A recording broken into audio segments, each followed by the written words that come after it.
Okay.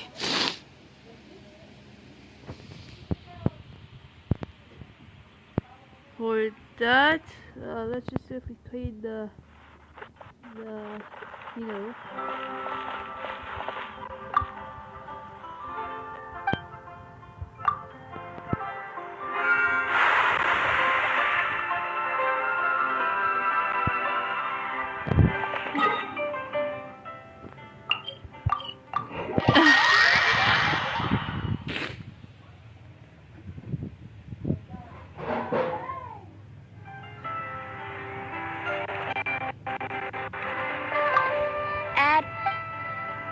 Thank you for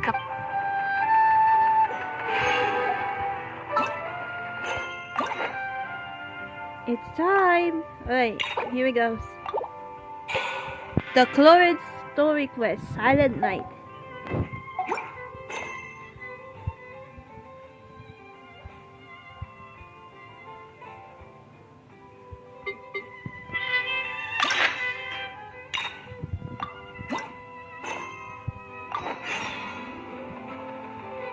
Alright guys, alright.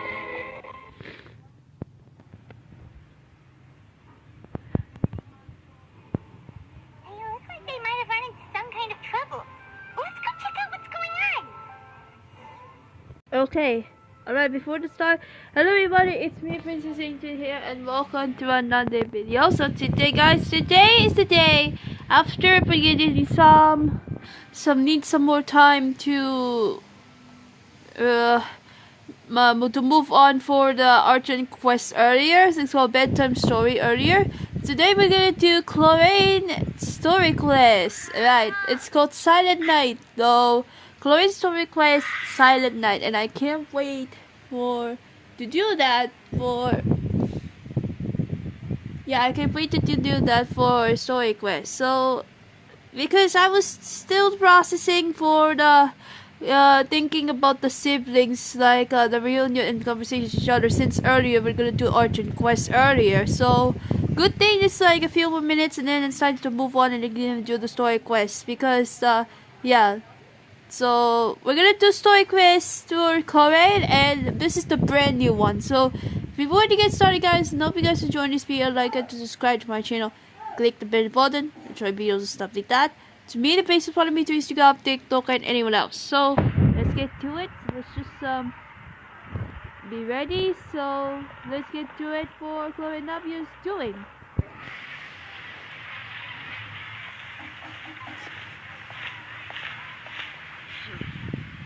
Still no dice? Not at all. And I've asked pretty much everyone in the court of Fontaine already.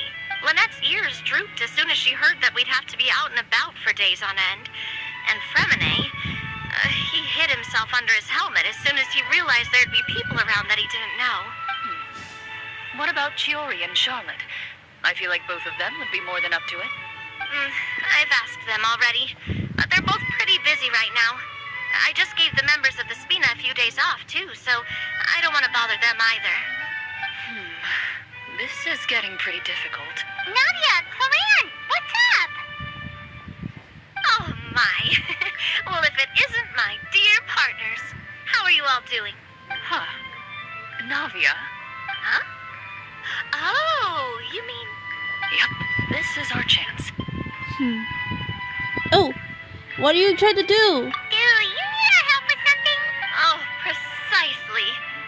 My dear partners, we've got a huge problem right now that only you can solve.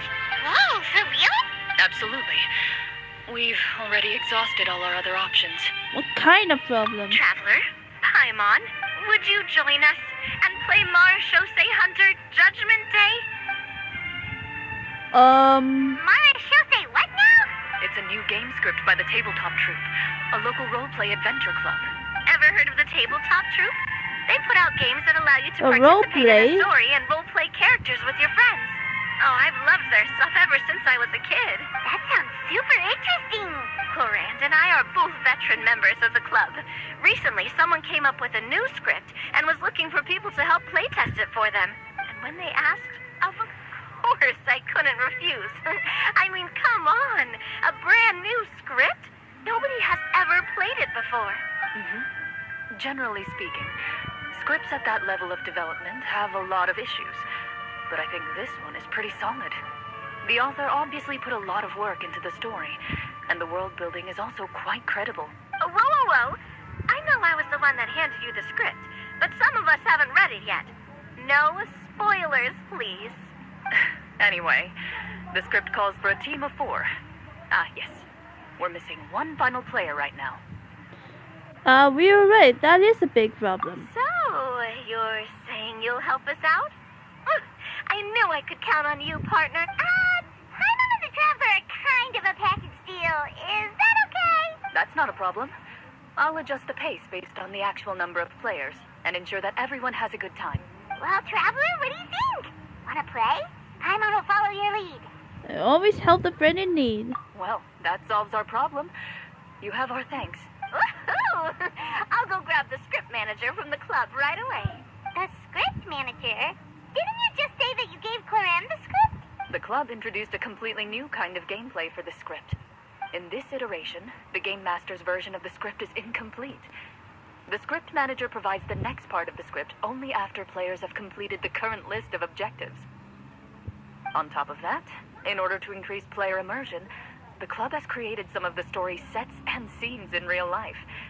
We'll only know where we should go once the script manager reveals the starting location. Wow, you're right. Whoever wrote this script really did put in a lot of work. And it's got a real healthy amount of suspense, right? I mean, even the GM doesn't know how the story will end. I look forward to experiencing it with you all. Why don't you go meet up with the others first? They should all be waiting at Chioria Boutique. I'll come over with the script manager as soon as I find them. Sounds good. Remember to always watch where you're going, and don't rush. You say that like I'm 6 years old or something. Let me think. What kind of character should I play this time? I just hope you'll pick up some useful skills this time. Oh, and stop trying to persuade every animal you come across. Silent Night, the Clorinde's story quest. Okay. So I actually pulled earlier I pulled Clorinde.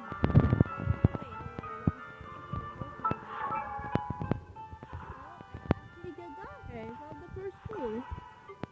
See? I got the first pool in time. But I will be using her in the future when I ever need it, whenever I want to. So I got her from earlier from the when I played Archon Quest. The Archon Quest from the bedtime story, the twin. Sorry to keep you waiting. Oh, Farina! Huh? And you've got the Traveler and Paimon And with you too. Lini, hello! What a pleasant surprise. I assume you'll be joining us for the game then? Linny, Farina! Paimon didn't know you were playing too. Are you also members of the tabletop troupe? Hey! I'm more of a casual member, if anything. I haven't taken part in many formal club activities. Lynette, Fremine, and I play something similar at the Hotel Booth Tété sometimes, but I'm usually the GM. Still, I'm sure it'll be fun being a player for the first time. I'm looking forward to it. Well, I'm not a member of the club at all. Clorinde simply woke me up first thing this morning, said there was a good script worth experiencing, and asked if I wanted in. I was doing a live stream, huh? If you're interested, I can give you a referral. Huh? That should give you a 40% No. discount on membership fees. No. I think I'll wait to see how this experience plays out first, especially when it comes to the quality of the script. If it's sufficiently fun, then I'll join. Do you participate in a lot of tabletop troupe activities, Clorinde? You could say that. She's actually one of the few senior game What? masters of the troupe. Ah, right. I knew about that Huh? even when she was still my subordinate. No.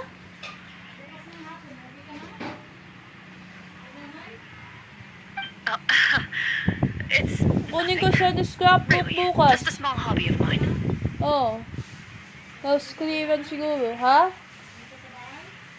Ikaw! Wow. Paimon Sorry, I was talking to my mother though. Standing and intimidating as the champion duelist.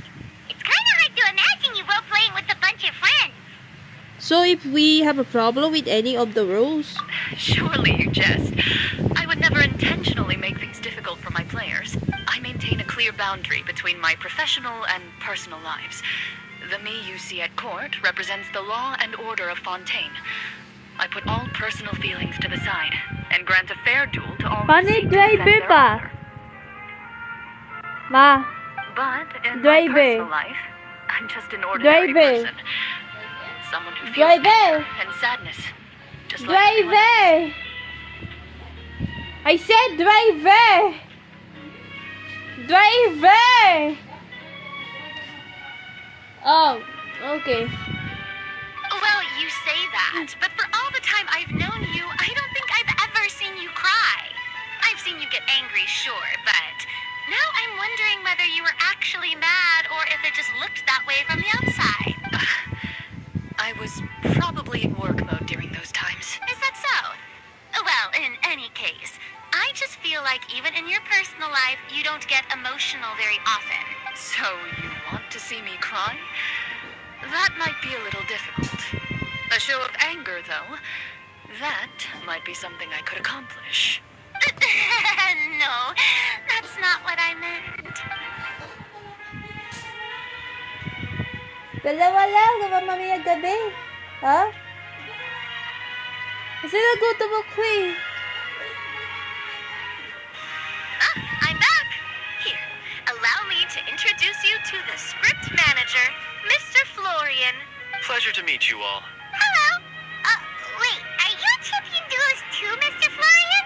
Oh, no. This is just the costume provided by the club. I occasionally play a few of the roles in my scripts.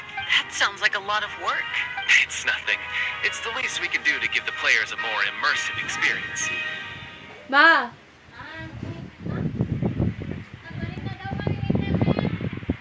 Anyway, allow me to give you a Tanggalin brief nyo yung introduction of the internet script. daw.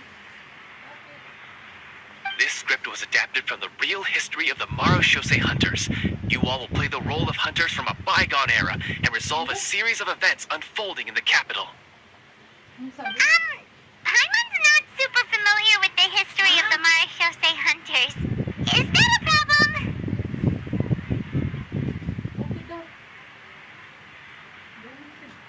Wait, nala-live stream kasi ako!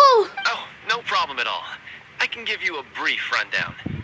So, basically, Marashose hunters were people who dedicated themselves to hunting monsters and protecting the city by using a special swordsmanship technique passed down over generations.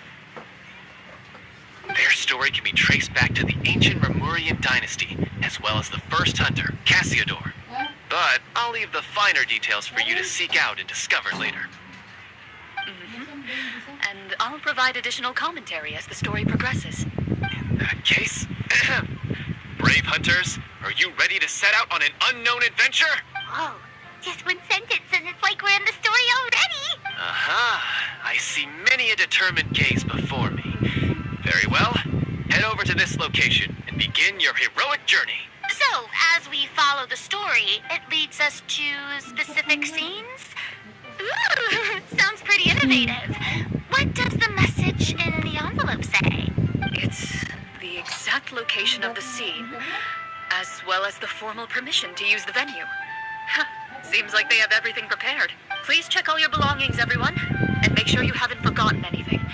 Once you're ready, please follow me to the designated location. Sounds good. Hunter Squad, move out!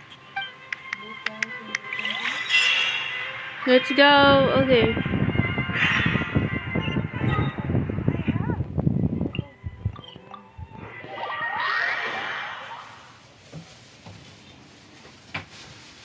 Magburo na, hindi ka marunong magbasa.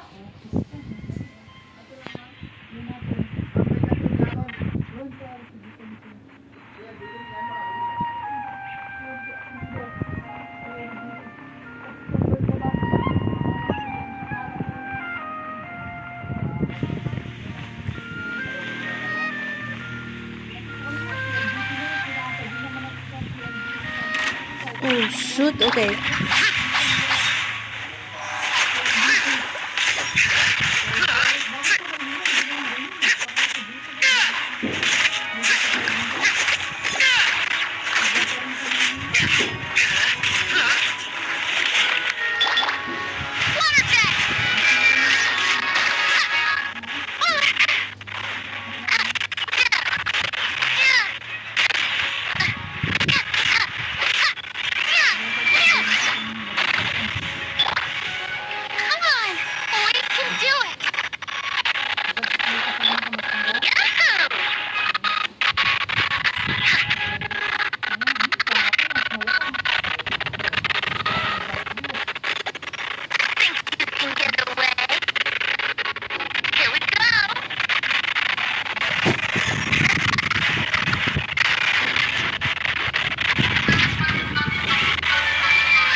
Sorry for too laggy. Okay.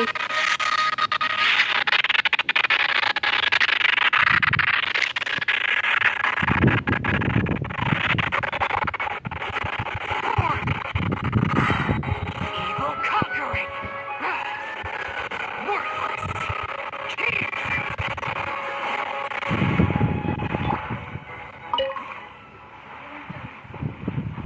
What?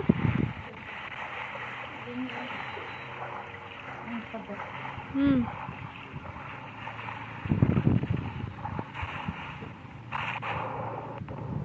Maybe check it to the other side of the place over there.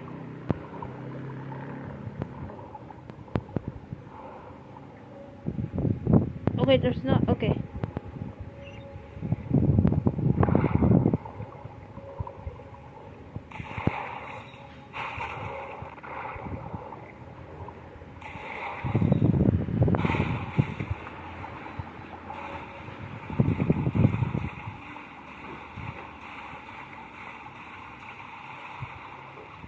Dahon naglakwan dati ani. Right. Game venue. Okay.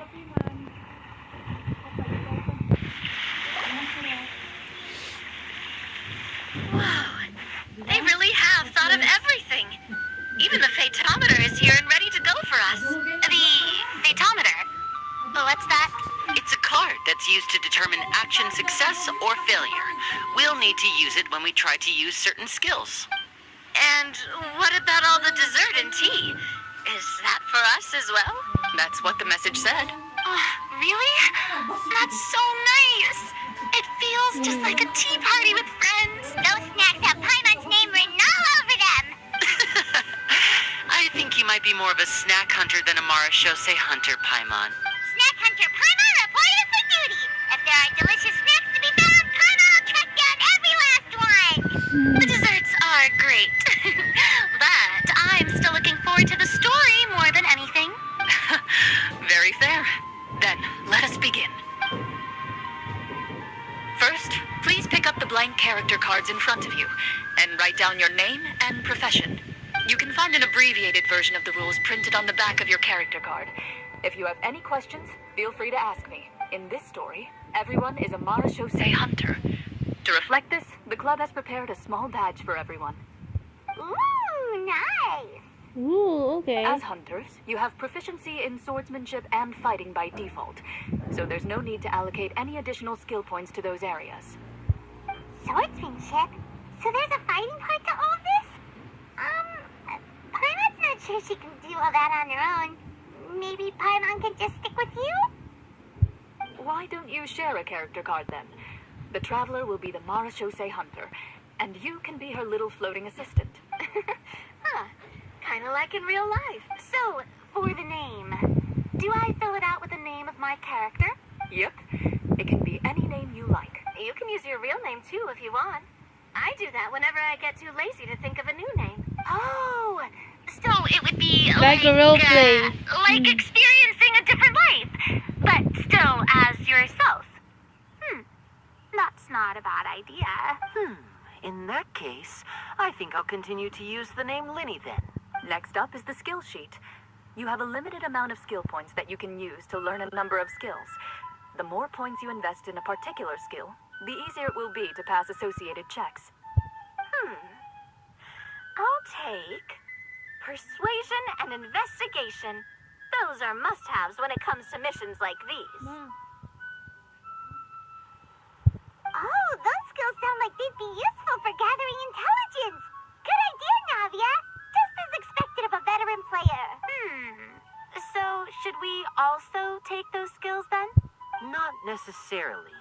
Since we're working together as a team, we could leave the negotiations to Navia and use our skill points to pick up other useful skills. For example, I think I'll take stealth and sleight of hand. That will give us more options if we run into any situations we can't negotiate our way out of. Oh, interesting. I wasn't thinking about it like that. I suppose it's not so different from an acting troupe. Everyone has their own role to play. Let me see. I'll take arts and performance. I'm not quite sure what use will be, but I'm not as knowledgeable about the other skills, and I am not too confident I'd be able to roleplay them well. Well, that leaves us. What do you want to learn, Traveler? To learn insight. Oh, something that'll help you get a read on other people's thoughts. Sounds useful. The medicine. Ooh, so you want to help people when they're injured. That's nice of you. So what do you think? Are you sure you want to learn these two skills? Yep. Let's see. I wanted the insight and medicine. Looks like you each have enough points to choose one final skill. You've all picked such classic skills. It's fine to go a little bit out of the box, you know. Why do I get the feeling she's getting ready to cause trouble? For example, this one here. Summon. Doesn't it sound super mysterious and cool? Oh, I saw that one just now as well.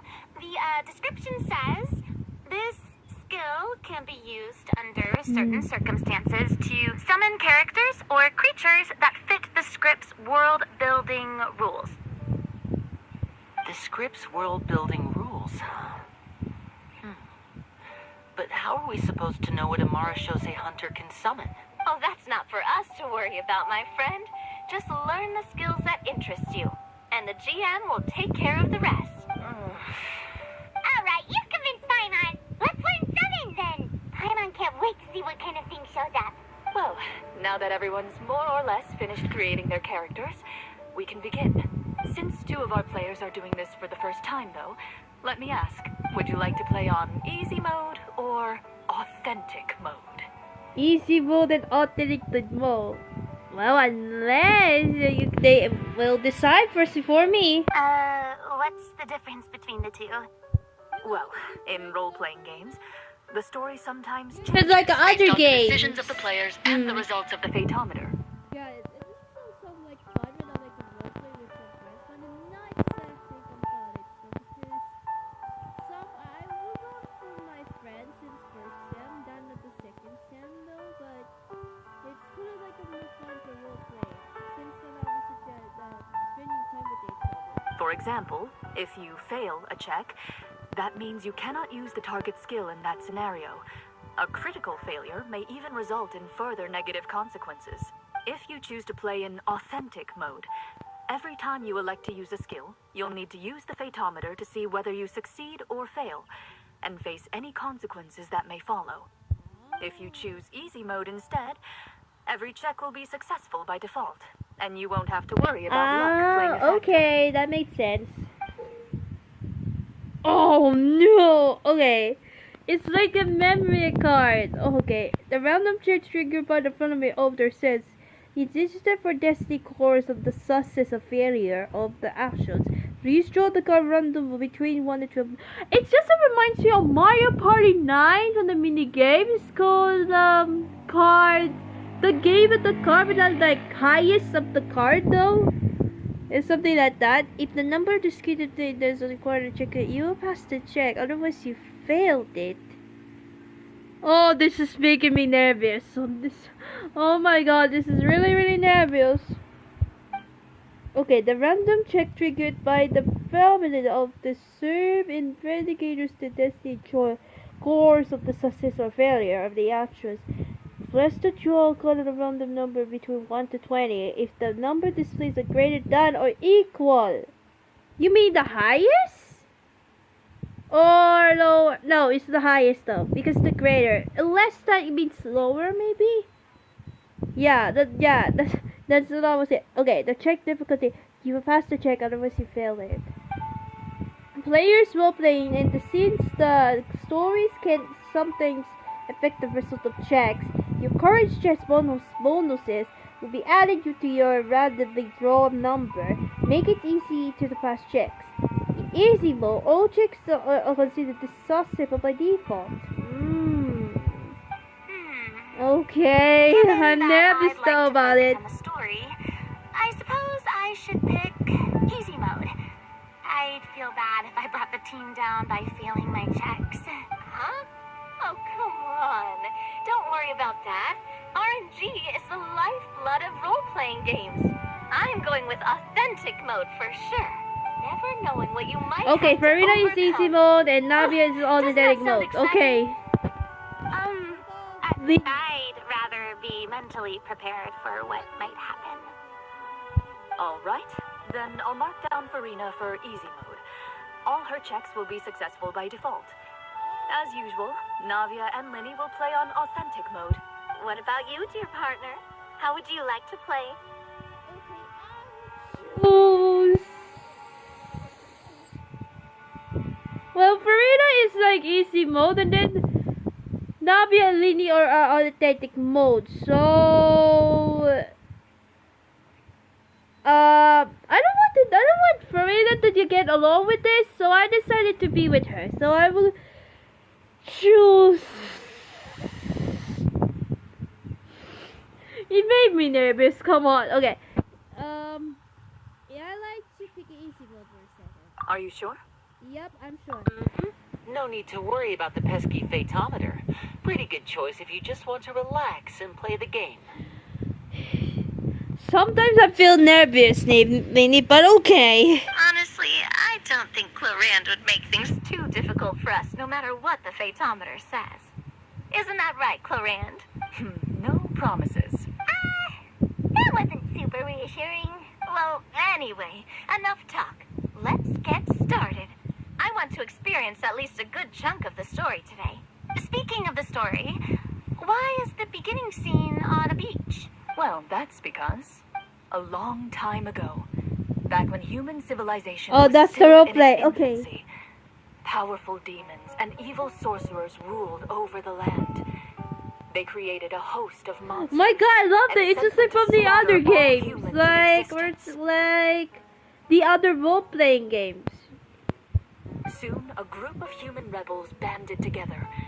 With their swords raised, Love the they outfit for swore to Clorinde brave as the well. I love darkness, it. and in doing so, subdue each and every monster that sought their destruction. They became known as the Marashose Hunters. Okay, here we go. That kind of make me nervous that if you do this to play because it's first time doing it.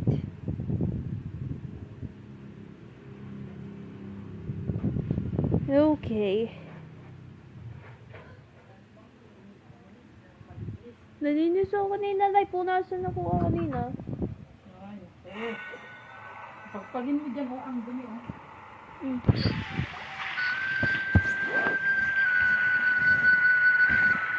Sometime later, as a member of the Marashose Hunters, you receive a commission. Following the address provided on the message, you take a boat and arrive at this strange. As you inhale, you can taste the slightly salty air of the docks as you begin to survey your surroundings. There aren't many people in the vicinity, but you do take note of a few others who, like you, seem to be sizing up this place. Your eyes meet, and you realize these people are fellow Marashose hunters, likely led to this location after receiving the same commission as you. You're all Marashose hunters too, right? Allow me to introduce myself. The name's Navia, monster hunter by trade and helpful neighborhood businesswoman on the side. What say you to traveling together? We can help each other out on the road. Okay, count me in. Love the Navia and Lindy has outfit. My name is Linny. I've been wandering since I was little and picked up a few less than legal tricks along the way. I was adopted by a Marashose hunter and later chose to follow in his footsteps. Love the outfit for the other game. Is this where you introduce your character to everyone? It sounds like they've done this dozens of times. My name is Farina, and I Love grew up the in a outfit. noble family. Let's roleplay. I always had a strong interest in performance and the arts. Even though I'm a Marashose hunter, what I really want is to be a performing artiste. Hey, that's really cool. You can do it, Farina. That's exactly how it's done. Paimon is Paimon, a good friend and companion to this Marashose hunter right here. Love the Paimon's outfit. I love it. I've been studying medicine ever since I was a child. I want to do my part to eradicate these monsters and use what I've learned to heal others. Oh, Welcome, welcome. When we face the monsters, I'll make sure to charge in front to give everyone some cover. You can take care of the healing at the back. You open your envelopes at the same time. The message reads, "To the honorable and trustworthy Mara Shosei Ooh, I'm nervous though. Our kingdom is currently facing a grave crisis. The lands outside the capital have been overtaken by It's monsters, like reminds me and of. our people are being led astray by It forces kind of reminds wickedness. me from We the beseech kingdom, you, in my royal Please kingdom help in us resolve fantasy, this crisis especially and return peace and stability the to our guys. home. What is it? Well, one more medieval guy. What is it? The genre means? Oh my god. Huh. The layout of this city looks super familiar. It kind of reminds Paimon of Mondstadt. Yes. The scriptwriter must have used a real-world city as a reference when coming up with the map. As experienced hunters, the layout of the city reminds you of places once traveled. You recall the sight of tree-lined streets and the gentle tranquility of days gone by. Yet, as you regard the city in front of you, it appears to be little more than an empty shell.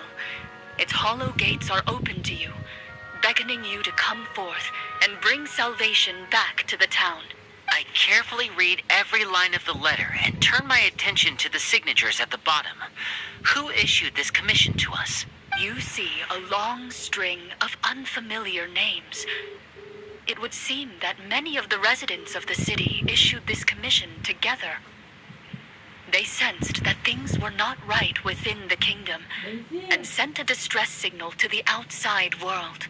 In that case, why don't we take a walk around the city and see if we can learn anything from the local residents? Ah, good idea. We might be able to get some leads on the monsters. Sorry and bad about guys the we're call. after. It was my mom's phone that called someone. I apologize about it.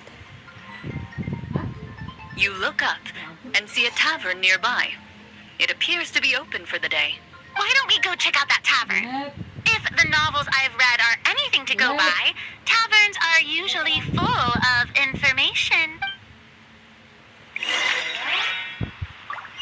Okay, we're in the Mondstadt though. Okay. As you approach the tavern, you find a plainly dressed woman standing nearby. She appears to be rather troubled about something.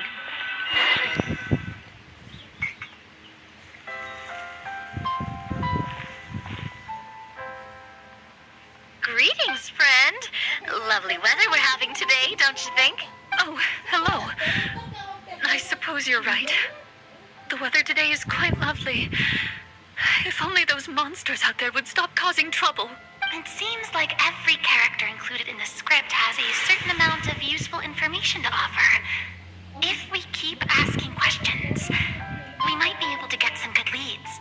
Oh, come now, don't be sad. Life is all about optimism. Oh, that reminds me. What did you have for breakfast this morning? That's the kind of question we're supposed to ask. Nothing turns a frown upside down like good Navia, food. How about some macarons? I could make you some. You didn't even take cooking as one of your skill proficiencies. That's not necessary, miss. Excuse me for saying this, but you don't really look like a chef. Besides, I'm not really a fan of sweets. So you're someone who barely smiles and doesn't like sweets. You're really starting to remind me of this one friend of mine. Hey, did she just... me? Clorinde must have broke character for a second. This isn't getting us anywhere. Traveler, maybe you can think of something. I like the inside check to see what's troubling her. The results of insight checks aren't disclosed to the players, so I'll be the one consulting the fatometer. Oh shoot! Check of the. Whew, that was You close. recall all the lessons you've learned in your time and begin to carefully observe the woman's mannerisms. You notice that when she's quiet, she has an empty look in her eyes, as if her thoughts have drifted to a place far, far away. And when she speaks, she often subconsciously reaches out to touch the ring on her left hand. Did something happen to your husband? So you noticed. That's a little embarrassing. A horde of monsters suddenly appeared near the capital recently, so all the guards were dispatched to fight them. Do you remember when those monsters appeared? I'm not completely sure. All I know is that my husband was dispatched to fight them 3 days ago. Do you know where he was sent? It all happened so fast. When we said our goodbyes, he couldn't even tell me where they were sending him. You have our thanks, friend. We'll find and defeat those monsters as soon as possible. We sincerely hope your husband will be able to return to your side soon. Oh, thank you. Don't worry. We'll find him. Just try to remain optimistic and wait for good news. We don't always get to choose what happens to us. But we do get to choose the little things, like what we eat and how we respond to the things life throws our way. I hope that one day, you too will recognize the power of something as small and inconsequential as a delicious dessert. I'll do my best. You bid farewell to the woman, and continue your journey further into the city.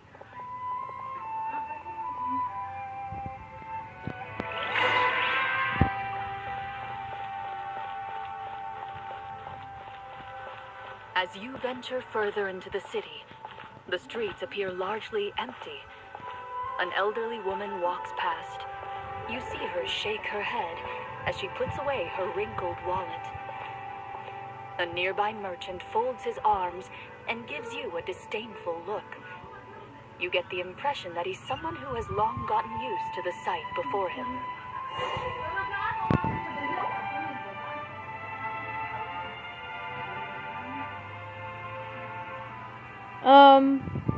Although he doesn't seem very friendly, merchants are usually a good source of information, right? Pardon me, sir. I'd like to ask a question, if I may. That depends. How much are you willing to pay? What kind of voice is that? It's like the didn't know that the boy's like a man? Oh, come on. How about this much? What do you take me for? Some lowly beggar? You can't even buy half an onion with that amount. Surely an onion can't be that expensive, right? What do you know? War's nearly upon us. Everything costs Why several is the times what it voice did before. If okay? you're not gonna buy anything, then scrap. Don't. But the Clorinde didn't get the accent. That merchant didn't get the accent. Oh, what a nasty guy. Maybe we shouldn't even bother talking to him. But he still might have information we need. Traveler, can you think of something? Okay, wait. Hold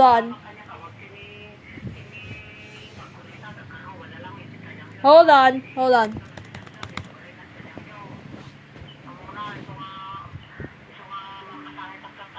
Unag, sakit-sakit ka, nagimas ka ng patas ako. Pas ka mo labi, pintiman na, babae na, kaya mo, tiyak na awang lalaki, o, kaya ng lalaki.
Ulbog, bumati ka nga nakit ka sa amin, na.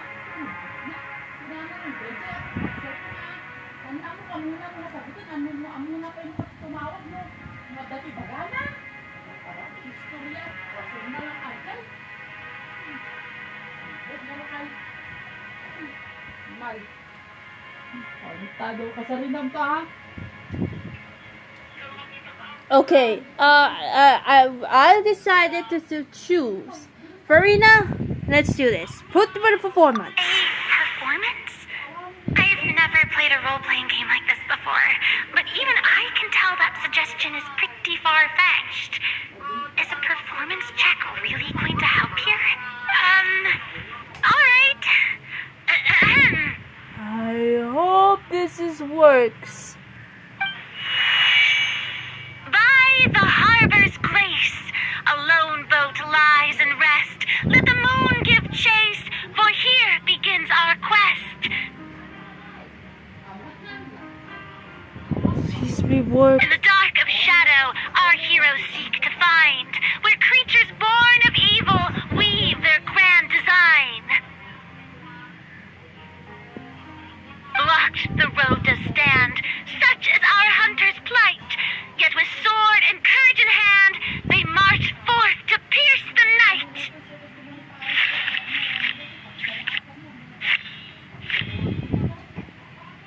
Good, yes. Good one. I don't recall asking for a bardic song. Don't expect me to give you any coin. But if you meant what you sang, and you are indeed some kind of hunter, then by all means, please go out and kill those monsters for us. Those monsters are camped outside the city, and they've been destroying all our trade routes. We have limited reserves within the city, so if this continues, we're all gonna be in big trouble. Wait, you're saying no one has put a plan in place to distribute supplies or maintain order? We could all starve, and those noble What kind of fellas wouldn't accent even is break that? a That's sweat. so damn weird. Cringy. Who knows? Oh my Maybe God. they've been in cahoots with the monsters all along. That is concerning. Yeah, all right. I think I've said more than enough. Be on your way now. Got it. Thank you, sir. Don't mind him, Farina. He just doesn't have enough taste to appreciate your art. No. I was just thinking about how those nobles must be so cold-hearted. It's like they don't care about their people at all. Should we try to go somewhere with more people? Oh, how about the city square? Follow me.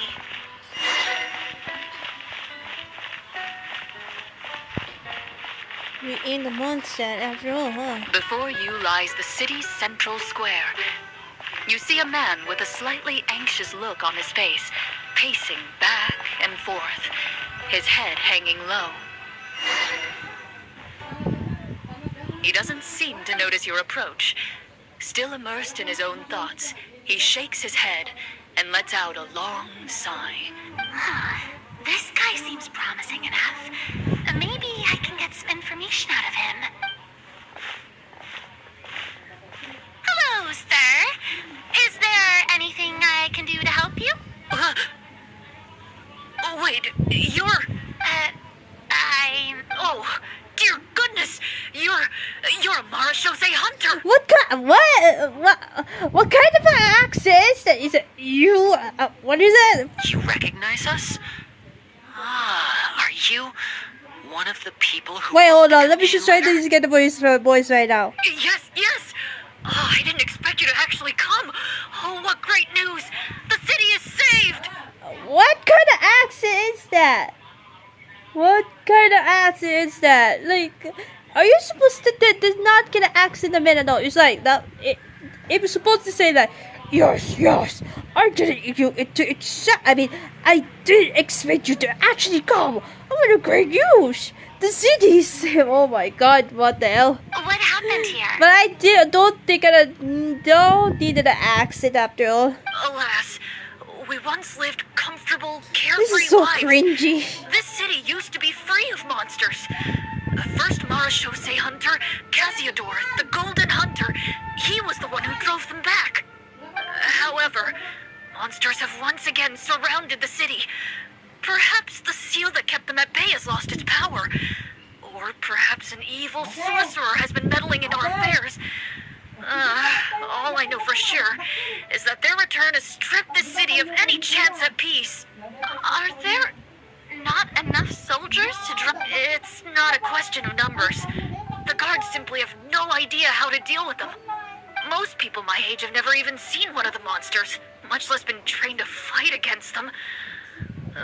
What's worse, many of us don't even know the history of the Marashose hunters anymore.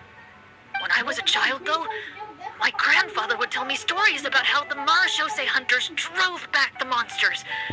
So, on the off chance That Clorinde's accent, the acting accent, like a little kid. Like, that's not like a man who talking like that. That's totally cringy. To be honest with you, I was starting to think all those stories were just tall tales. But now that I've seen you in person, I finally know that it was true. Well, you can rest easy, friend. The righteous and formidable Marashose hunters are on the case. The man is touched by your determination and resolve. His eyes begin to well with tears of relief. Still, if we are going to hunt the monsters, we need to know where to find them. Can you give us any leads? All I know is that the area outside the city is dangerous. I'm afraid I can't point you toward a specific location. Oh, although, if you leave the capital through the main gate and follow the road, you should run into a group of guards. They might know more about where to find the monsters. I see. We'll go look for them then. All right. Be careful. Oh, and one last thing. The monsters outside the city are just part of the problem. There are evil sorcerers inside the city as well. So be on your guard. They're actively working with the monsters and have corrupted the court ministers with malicious magic. They're the reason why, even inside the city, everything has been even giant one of and the a kindest mess. ministers has turned into a boorish and unreasonable figure, interested in nothing but enacting laws that exploit the people. Who knows how much longer we'll be able to go on like this. Talk about being stuck between a rock and a hard place. I feel bad for him. Maybe we should try to cheer him up? Verena, can you sing him a song though? Huh? Like, now? Is this really the right time? I appreciate your kindness, but for now, it's more important to focus on the crisis at hand. Brave hunters, I leave the future of this kingdom to you.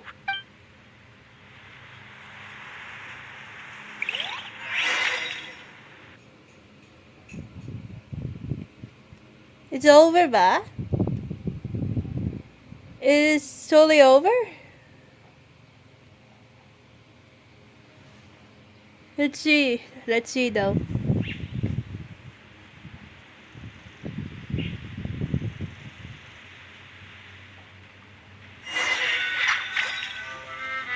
If I understood correctly, there are currently 2 problems in the kingdom that need solving, right?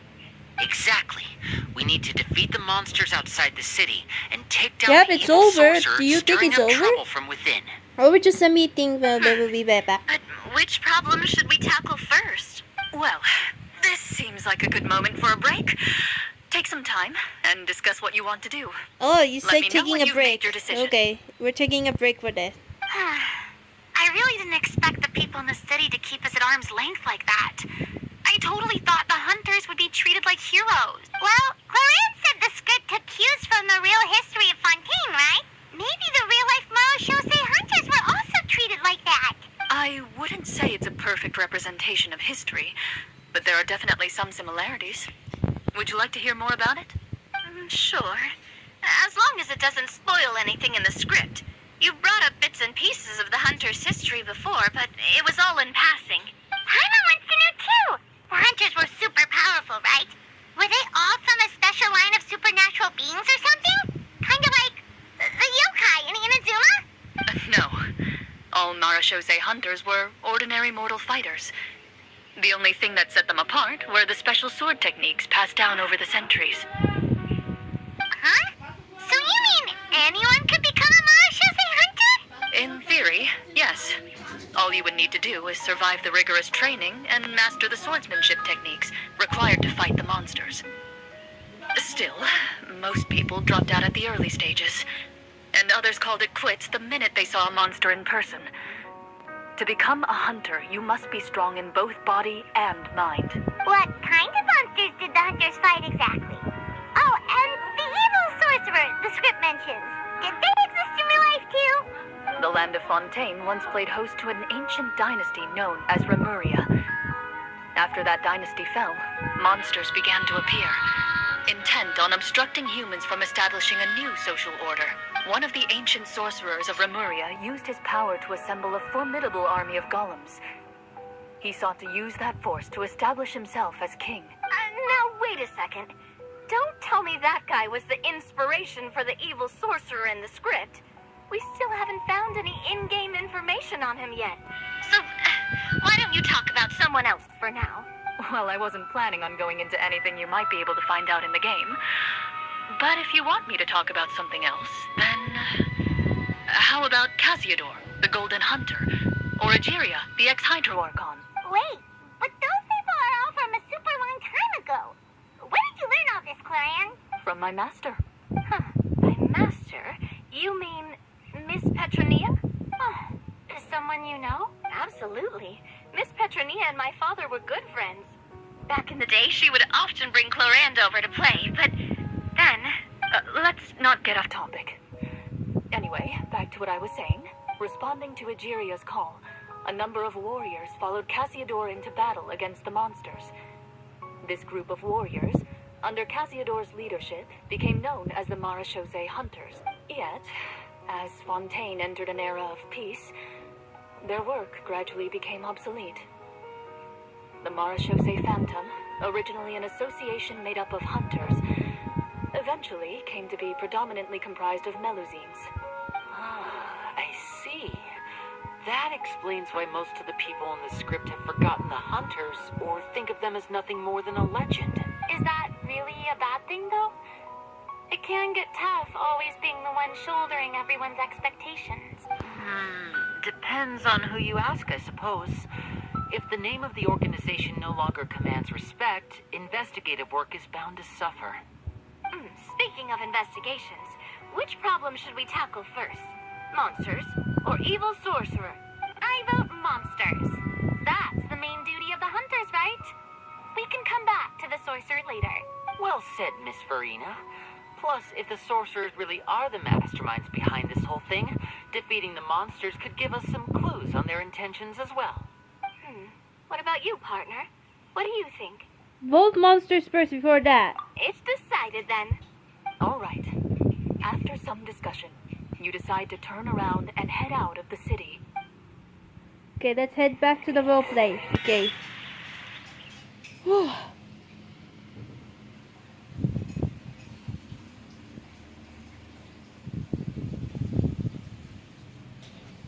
Wait, let me check real quick. Hold on.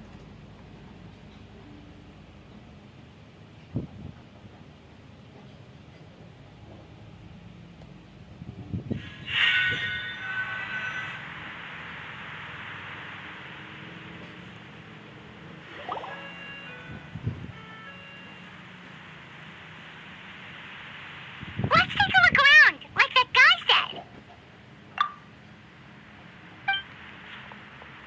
You there! Outsiders, halt! Who's there?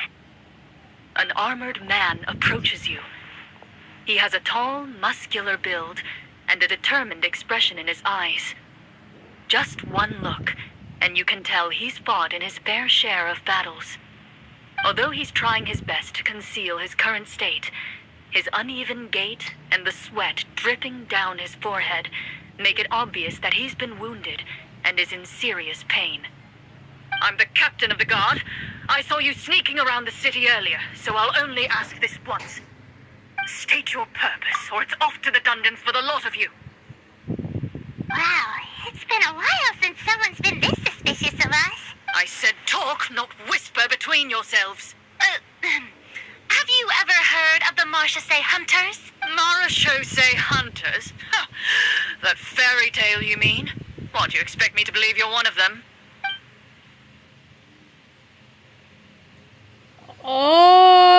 Okay, wait. Hold on. Kaya naglalakad din, bahala ka sa buhay mo. Later, wait.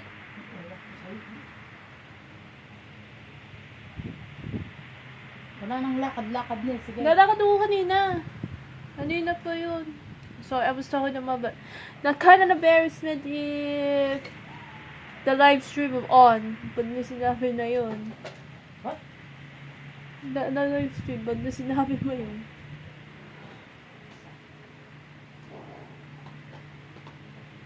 Hold on.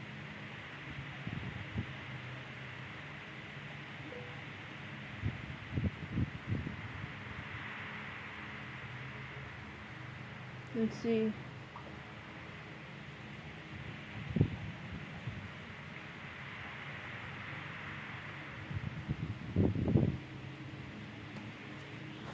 Okay, we're counting on you, Nabia.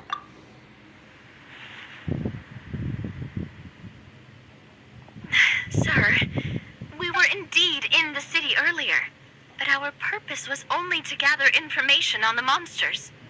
We're here to help the city and all the people within it. Your guards are still fighting the monsters as we speak. They could be seriously wounded and in grave need of support. You need all the help you can get.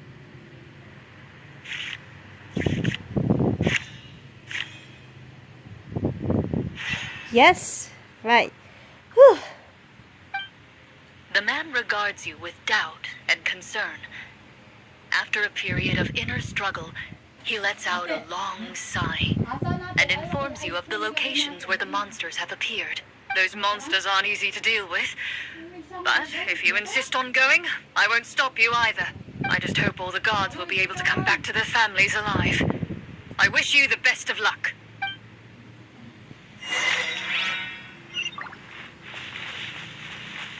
Based on what the captain said, the monster should be right up ahead. Let's go. Hopefully we're not too late. As you approach the battlefield, you see numerous people lying by the side of the road. They appear to be dressed like guards. Their faces are filled with desperation and terror. Some are screaming and cursing in vain, as if still trying to banish the monstrosities they saw from their minds.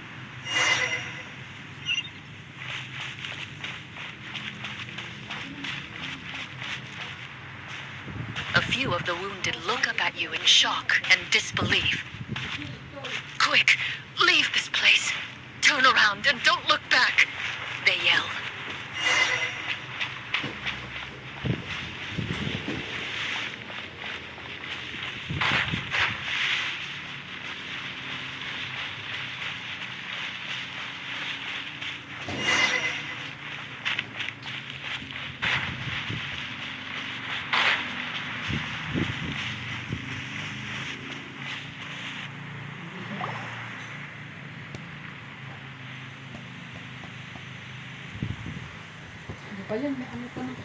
This is the place he mentioned, right?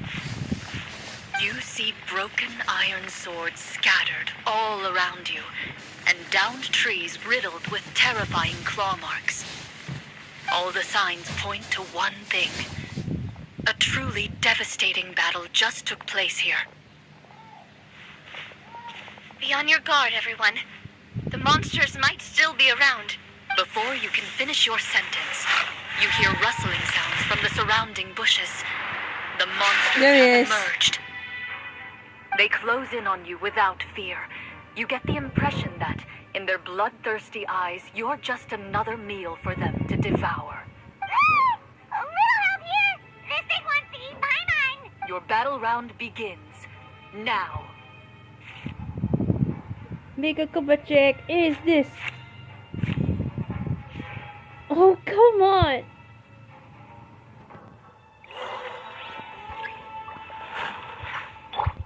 Put my name echo in song.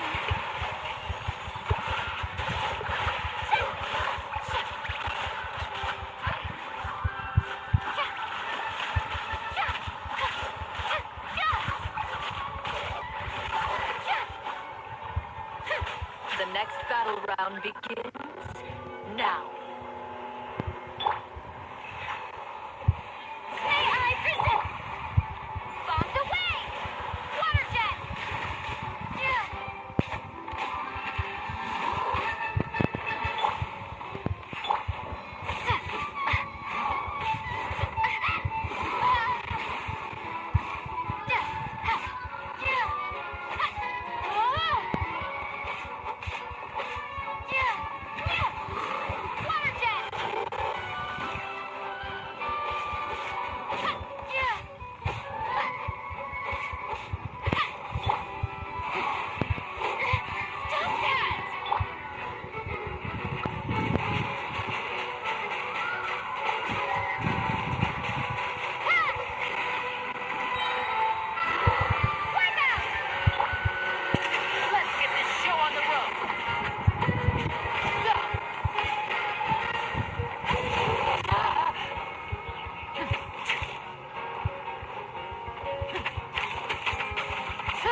Okay.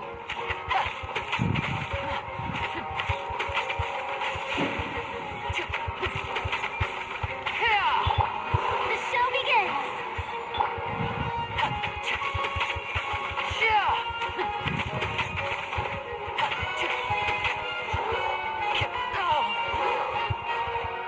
Step right up.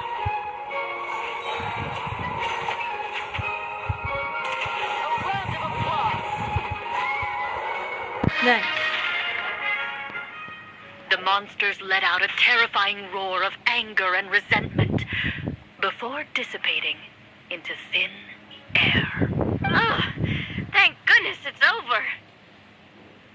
We're lucky the Marashose Hunter class came with all those preset skill points. Otherwise, we would have been in some real trouble. I never knew the photometer even determines the amount of damage you inflict. If you get unlucky, isn't it just game over right then and there? That's part of the fun. The uncertainty of fate is what gives these games their appeal. Just as you begin to celebrate your victory, a suspicious lump on the ground catches your attention. A suspicious lump. Wait, could it be the thing that appears after every battle? I walk up to it, crouch down, and begin to carefully examine it. I've still got my right glove on, so it should be fine for me to touch it, right? As you investigate the mound, you discover that the exposed portion appears to be made of wood. It was previously obscured by the large form of the monsters. With the monsters gone, the small protrusion now awaits your discovery, poking out of the ground like a shy flower bud. Oh, it's a treasure chest! Let's dig it up. And back to the reality. Like taking a break or it's over now.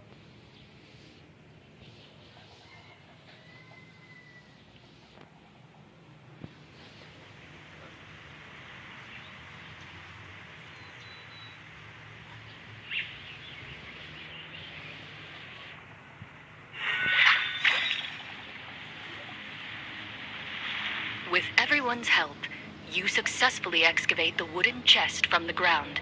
Even without opening it, you can tell from the mora and jewels scattered around the chest that it must contain quite the fortune. Makes sense. We worked hard for this. Let's open it. We can share what's inside. I can understand your excitement, Paimon, but think about it. Doesn't it seem like there are people out there who need this treasure more than us? Yeah. Think about all the people suffering in the capital. Or all those guards who got hurt fighting the monsters. Wouldn't it be better if we gave the treasure to them? Wait, is that how it works? Paimon thought since we were the ones to dig it up, we could just take it for ourselves. Well, let's put it this way. Any decision you make during a role-playing game can impact the future course of the story. But would the people really believe us? It's hard enough for us to prove we're Marshose hunters. What if they think we procured the treasure illegally? They might get even more suspicious of us.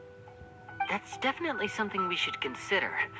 Maybe we can come up with an explanation in advance. Well, if donating it could cause that much trouble, why don't we use it to buy some gear and fill up on good food? Then we'll be ready to fight even more bad guys. Looks like you're facing a difficult choice once again. Well, it's getting late. Why don't we call it a day for now? Wow, where did the time go? I'm not sure if it's because I'm having so much fun with you all or because the story is particularly enticing, but I feel like I could almost keep going. Here, here. Ooh, how about we play through the night? I'm not sure I'll have enough energy for that. Yeah, that won't work for me either. Lynette will give me an earful if I get home too late. I understand how you feel, Navia, but we have to change venues for the next part of the story anyway. Huh? Another location? Mm-hmm. Yes. There's a special Respect note for the that GM because at the end of this he needs section a that rest, says to so. proceed to an indoor And maybe set for some the other next part time, of the like script. a day after tomorrow, like tomorrow though, Whoa. to continue You the really role pulled playing out all the story. stops for this new script.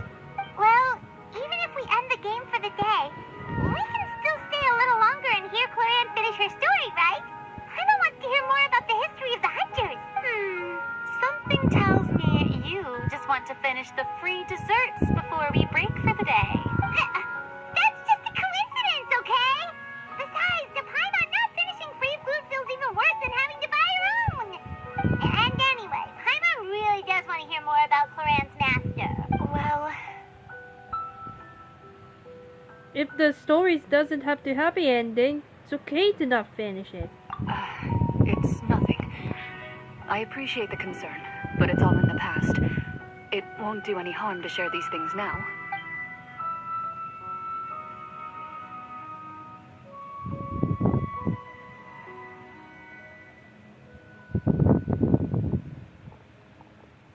My earliest memories are of living with Master. According to her, she saved me from certain people of ill repute. My birth parents had left me behind some time before that. what a heavy beginning for a life story. Master was a fascinating individual. If inexperienced in the ways of raising children, my first ever toy was a short sword. Although I suppose it wasn't so much a toy as something Master removed from her waist and handed to a noisy child in need of distraction. Oh wait, so she handed an actual sword to a child? Isn't that dangerous? Did you hurt yourself? Of course I did. I cut my palm and bled quite a lot. But Master was not concerned. She just stood there and casually lectured me about it. See, that's what you get for not holding the sword properly, she told me. She then crouched down next to me and said, "Give me your hand. I'll teach you to bandage this wound. After that, it's time to learn how to truly hold a blade." Excuse me for asking this, Clorinde, but how old were you exactly when all this happened? Probably around, 3, give or take. 3? Isn't that when most kids are still struggling to hold a fork? As I said, Master was rather inexperienced in the ways of raising children. She believed trial and error was the best way to teach a child what they're capable of. I'm not so sure this is a question of experience. I didn't see anything wrong with her ways at the time. And anyway, children don't get to choose how they're raised. Oh, she did bring me back a pet from Liyue once. It was a Geovishap hatchling. A Geovishap hatchling? For a pet?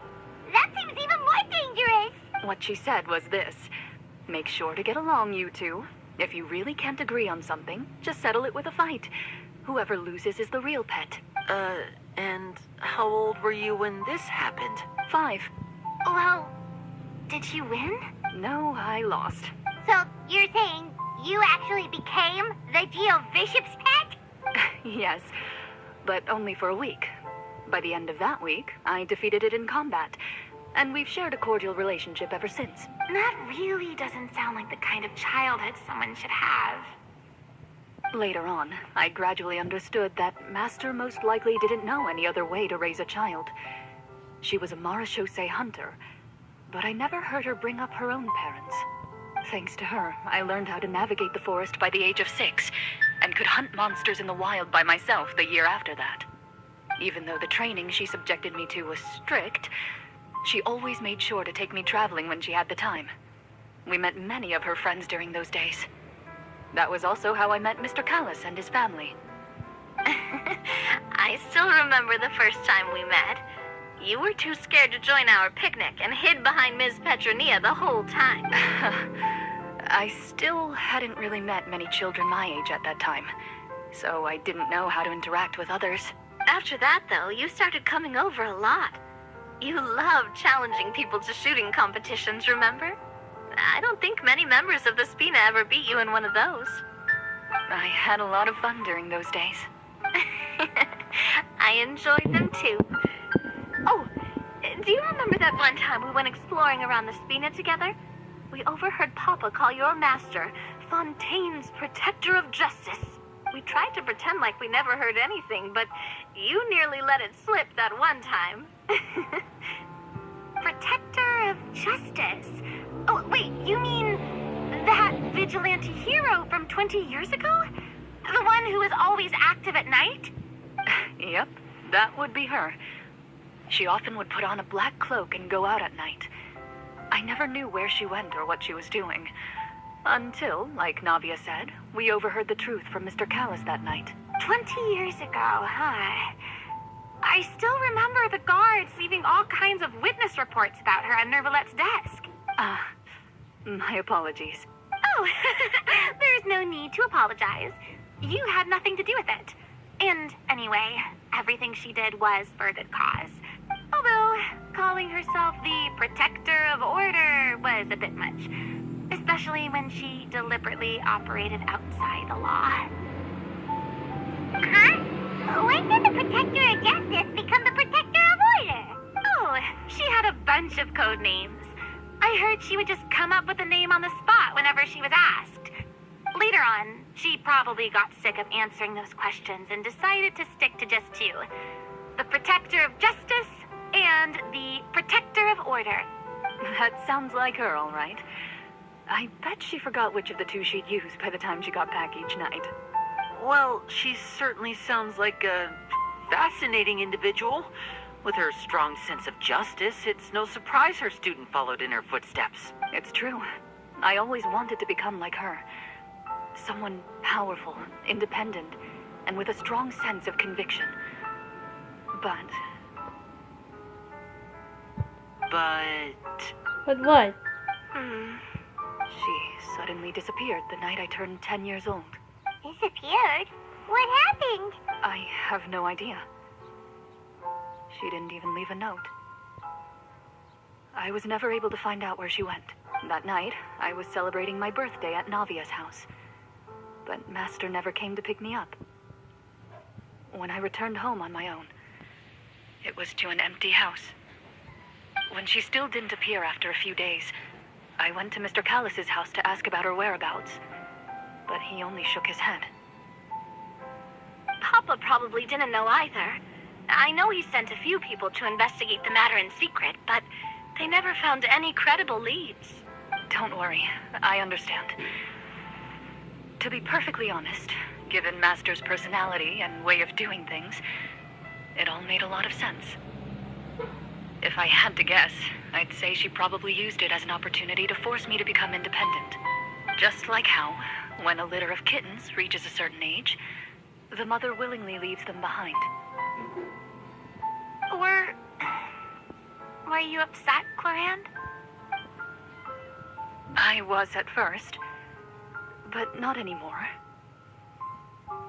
I don't believe Master would suddenly disappear for no reason. There must have been something she just had to do. Well, despite everything, you still managed to follow in her footsteps and become the greatest champion duelist in all of Fontaine. You're practically a living symbol of law and justice. I suspect my position would be far too by the books for her. Master always did whatever she pleased. But you're right. I suppose I do take after her in some ways.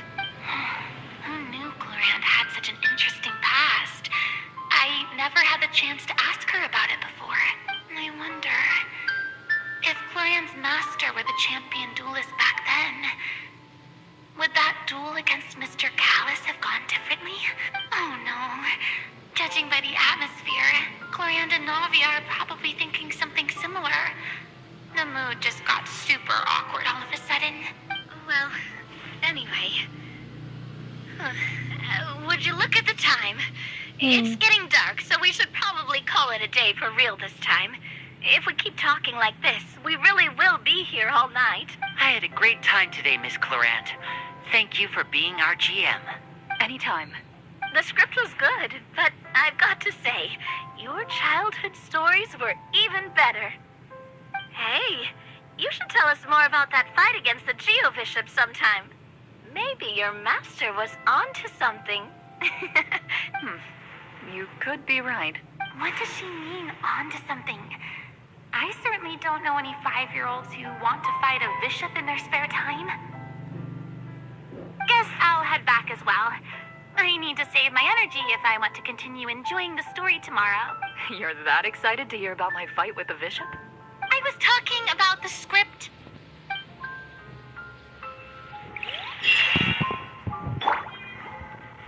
Ready, steady, go!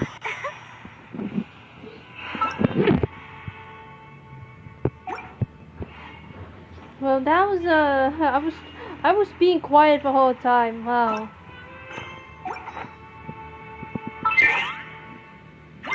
But I've actually heard about her past though, huh?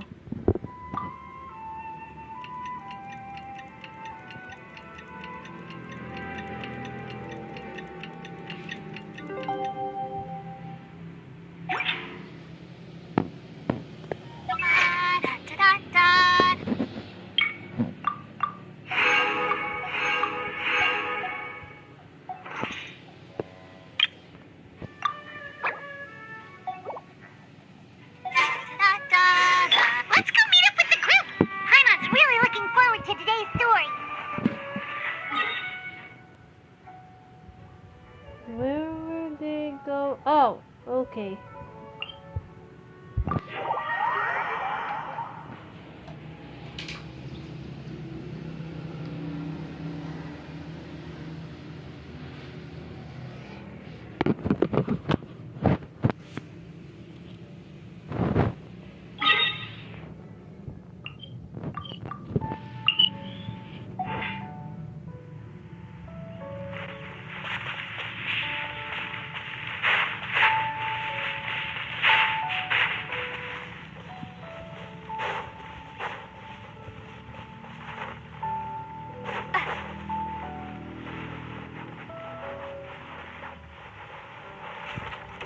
Oh, shit.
Let the show begin.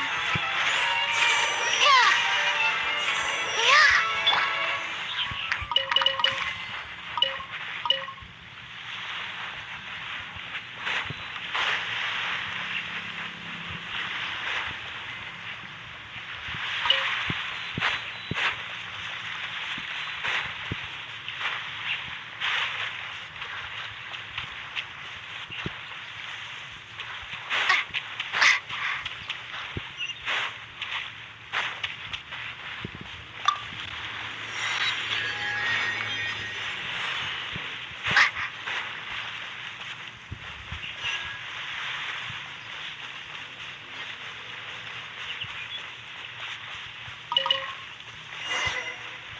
Oh, the game banned you.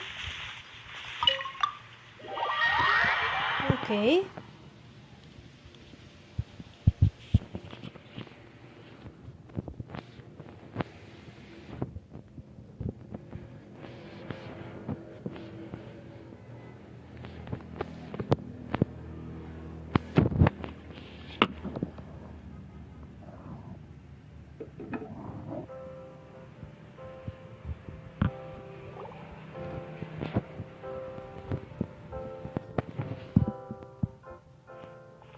Looks like everyone's here.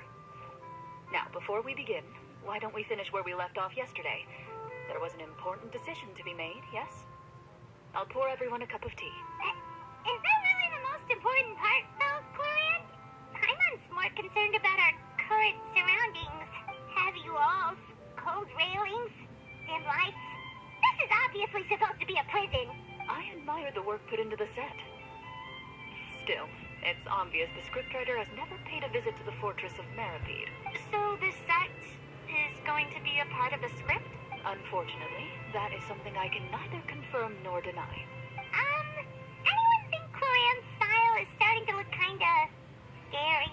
Well, whatever happens, we'll just have to push on. But first, we should really figure out what to do with this treasure. If we're worried about arousing suspicion because of our identity, why don't we give ourselves a different name, just like Clorinde's master did? Yeah, it might be better to keep a low profile. As long as we're helping people, it doesn't matter who we are or what we're called. Staring at me won't get you anywhere. Or did you want some more tea? Oh, Paimon's good. Thanks. Paimon's gotta be nervous and scared. Why aren't you saying anything, Navia? Wait, what's that next to you? Oh, this is the short sword Clorinde mentioned last night. I found it. Huh. I'm surprised you managed to track it down after all this time. Well, I made sure to take good care of it, considering the circumstances in which you gave it to me. Of course I had to keep it safe. Anyway, where were we? Oh, right. I was just thinking about all the potential ways for us to break out of prison. We could dig a tunnel, or try to bribe the guards. Wait, we haven't been thrown into prison yet, have we? Well, it's only a matter of time. It pays to be prepared. Just like how you should always have an umbrella on hand, even when it's sunny. All right, Paimon's made up her mind. Let's just give the treasure away. Paimon may have wanted to keep it, but if it's going to land us in prison somehow, Paimon will be too upset to enjoy her snacks. Paimon's developing as a character. So, you reached an agreement? All right then, we can continue with the story. Oh, and we'll collect all the scattered pieces of treasure on the ground as well. All right. You collect the treasure and make your way back to the capital with your bag of loot in hand. Yeah, let's continue the story. Okay.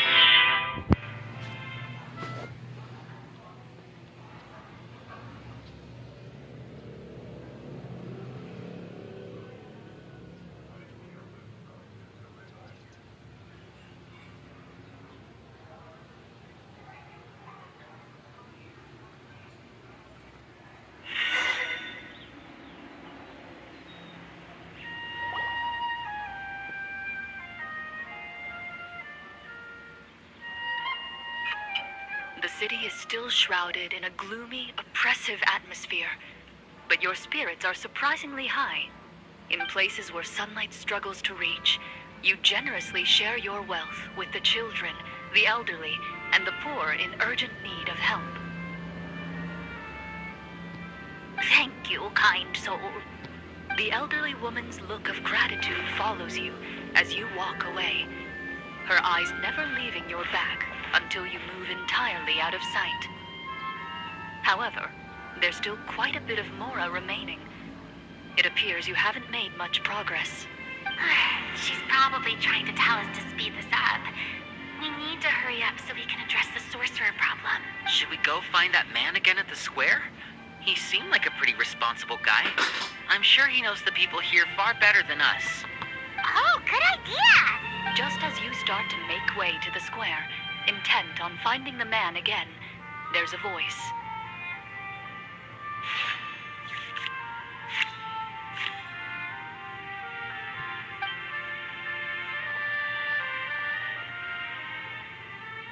Please wait, distinguished guests.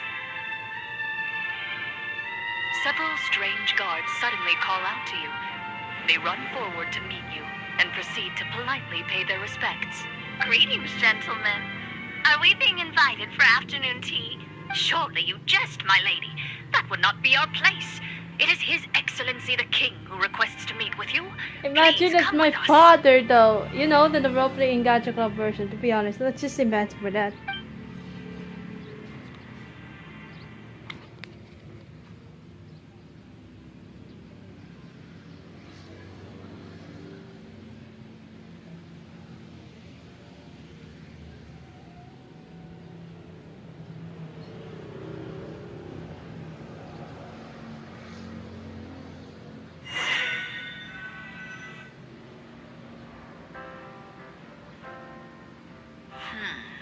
Do you think this could be a trap? Well, we have have to investigate the court at some point, right? Meeting the king himself would be a fantastic opportunity to do that. I say we go for it. If something happens, we'll just turn the whole place upside down. That sounds a little intense. After a quick discussion, you nod to the guards and agree to follow. They lead you all the way to the audience hall of the palace. Gilded tables line both sides of the hall.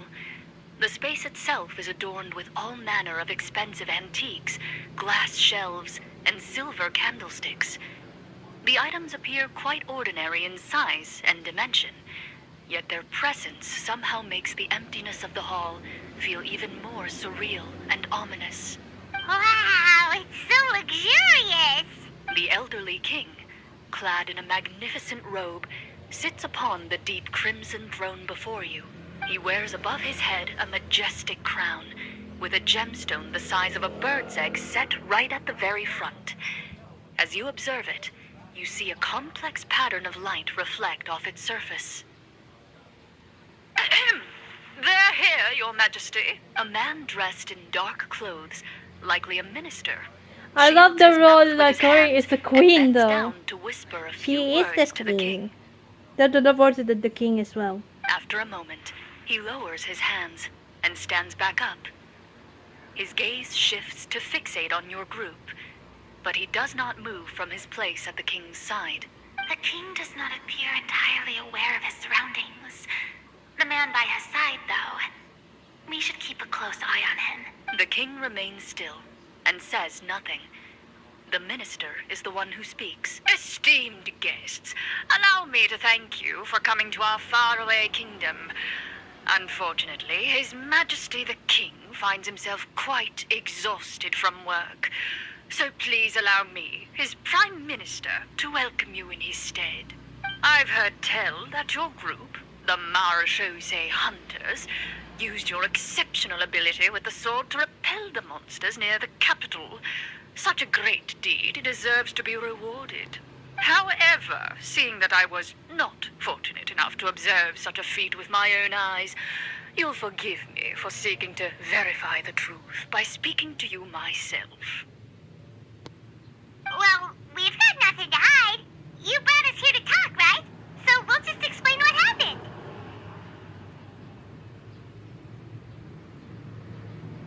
The golem's blades were so powerful, they could cut down trees in a single swipe. It took a lot of effort to defeat them, even for trained swordsmen like us. Well, that was enough details, right? Believe us now? Your account does indeed match those of the survivors. Since you were the ones who defeated the monsters, that must mean you are also in possession of the treasure they stole? Well, we did take the treasure, but... How did he know about the treasure? Then I must ask that you return it at once. It belongs to the kingdom. Wait, but didn't you just say that our great deed deserved a reward? Shouldn't the treasure be considered a part of that? Yes, that was indeed what I said. But you seem to have forgotten a very important distinction. Only that which is freely given by the king can be considered a reward. Taking the rightful wealth of a kingdom without said permission, on the other hand, is a crime. But that's completely unreasonable. Yeah, that makes no sense! My God. If it weren't for us, the treasure would still be buried underground somewhere! Maybe so, yet the fact remains. You tried to dispose of the treasure without reporting it to the court and without receiving permission, yes? What, no answer? Surely you're not insinuating that you, a group of legendary Marechaussee hunters, sought to take the treasure for yourselves? Well, what about the king? Is he just gonna let this guy talk for him the whole time? Clad in his magnificent robe, the king remains seated, with his hands resting on either side of the throne. His posture is rigid and unmoving. He stares forward with an empty look in his eyes, completely unmoved by the events before him.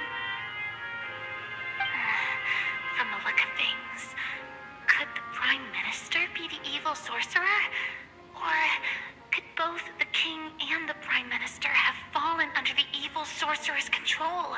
I would like to observe the number of guards stationed in the hall. The guards in the palace appear fully armed, their expressions solemn. Sensing the tense atmosphere in the room, they stand at the ready, each with a hand placed upon the hilt of their sword, as if prepared to draw their weapons and surround you at a moment's notice. Well, there goes my plan to turn the whole place upside down, I guess. It appears we've been visited by nothing more than a group of ill-intentioned imposters. What a pity. Guards, take them away and throw them in the dungeons. Before I decide your fate, however, I must first determine whether you have any accomplices outside the court. Can't we try to slip away? Or maybe start some kind of riot? But if we try to fight the guards right now, don't worry. At least we figured out who's behind all this. Let's just play it by ear. If you're scared, Paimon, just hold my hand. You can have my hand too. Aw, thanks, you guys. You allow yourself to be led away by guards surrounding you on both sides. It's only when you begin to feel drops of water falling from the dungeon ceiling and smell the stench of death and decay all around you that you finally realize you've stepped into a completely different world. Stay here and don't try anything funny. The guards lock the cell door and leave without looking back. Wait, sir! Your voice echoes through the dark hall, but the only response you receive is, No! What should we do now? Carve out a new path of Imagine fate with we're our in the own jail, two we're in the hands, of jail. course. I draw my weapon. you reach toward your waist, but find nothing there. You now recall that your weapons were confiscated before the guards locked you in the cell. What about that knife I hid in my boot? Oops, sorry. When did you hide it in there? When I was thinking about digging a tunnel. Rejected. You failed to inform the GM of this course of action. Moreover, the guards would have conducted a thorough search before throwing you in prison. And the keys to the cell aren't anywhere to be seen? Correct. You don't even feel a lock hole on the cell door. Oh, well, there goes all our plans. Indeed. Huh? Why are you the one saying indeed? Because that statement holds true for me as well. This is where the script ends. What? But that's a terrible ending! That's a terrible ending, to be honest with Generally you. speaking, this should be the point where What the about the scriptwriter gives the happy player some ending? kind of hint, or gives the GM some kind of code for how to move forward. I mean, maybe they just really wanted us to be immersed in the feeling of being in prison. Like, they'll only show us the way out once we've grown truly and utterly desperate. That is a possibility. If only there were desserts and tea in real prison. Oh, wait, guess it's kind of how the Fortress of Meripede works if you're lucky. Oh, before I forget, Navia, the short sword you had with you earlier, I took a closer look, and the craftsmanship doesn't appear to resemble anything from this era. If I remember correctly, that style was last in vogue several hundred years ago. Wait, Clorinde said that sword used to belong to her master, right? Does that mean her master has been alive that long? I doubt it. The way she went about things often made her seem childish more than anything. I'd say the sword was most likely an heirloom passed down over time. Hang on. A precious heirloom passed down to you by your master. And you gave it to me just like that? You weren't worried I might lose it? Master left many things to me when she disappeared. There was the sword, an old key, and a good amount of junk she probably just didn't want to take with her. I gave you the sword back then, because I didn't want our friendship to end. Wait, when did this happen exactly? After the duel between Mr. Callis and myself. Oh. Before that, Clorinde would have meals with us and even stay over at the Spina some days. She was on great terms with Papa as well. After the duel, though, there was a period of time where we simply didn't know how to face each other. She entrusted this sword to me and never came back. We were both sad and conflicted and totally overthinking everything as a result. Whenever I looked at this sword, I couldn't help but wonder if Miss Petronia had never introduced us to each other at that picnic. Maybe part of the sadness I was feeling could have been avoided. Back then, it felt like I hadn't just lost a father, but a close friend as well. No one can change the past. The most important thing is that you two found your way back to each other and can enjoy things like this together. Yep, you're right. I'm sorry, No, you I two. did. I Sabi mo didn't yan, mean to sabi bring mo up dun any sa sad baba. memories. Sa tumingin. Think Hindi, nothing ah. of it. Kita lang kita pati No one kumain here dito is at sa fault. palayasin kita. Eh, bakit sinasabi ko sa'yo, makita lang kita talaga, mahuli lang kita kumain ka dito. Ah, na-embarrassing. Nag-live stream ako. Sige! Huh?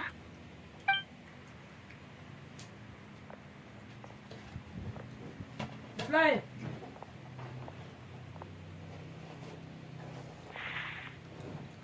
So, walang damit ko. Alisin mo na. Ayot mo. Ah, looks like the next part of our script is here. Perfect timing. The situation was really starting to get desperate. And not just because of the prison thing. From Corinne's face, I really can't tell if it's good news or bad news. Na, meron ang laki oh. Ha? Sorry, guys.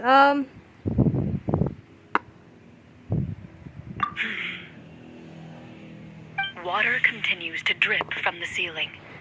In this lightless dungeon, you lack a reliable way to tell how much time has passed. Eventually, you get used to the unpleasant odor of straw, mold, and rust, and find yourselves alternating between fits of drowsiness and despair. Suddenly, you hear footsteps outside the door. Oo ah. Heads up, everyone.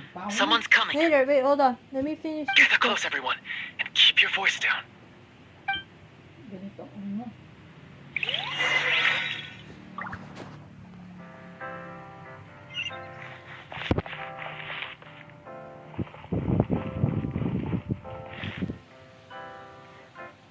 Who are you? I work as a guard in these dungeons, but my true identity is the same as your own. I'm also a marechaussee hunter. Huh? Shh. I've already sent away the other guards, but if we make too much noise... I understand, but how can we be sure we can trust you? The king has issued a formal decree. In light of the irrefutable proof of your crime, you're to be executed before tomorrow's sunrise. If you want to escape, it has to be now. Salamin mo ko. Salamin mo.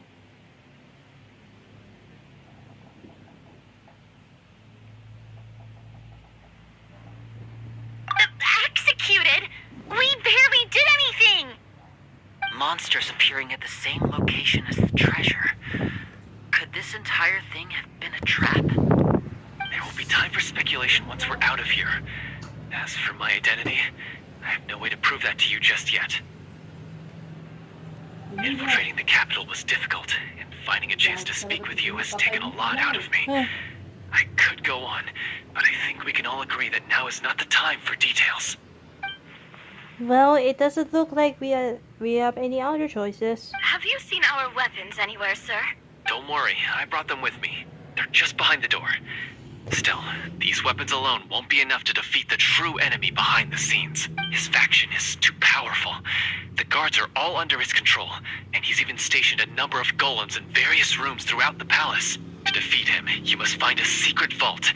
It is said that within that vault, the marechaussee hunters of the past left behind a treasure with the power to defeat the sorcerer. You're not coming with us? No, I'll remain in the dungeons to deal with the guards. I'll try my best to distract them so they don't go after you.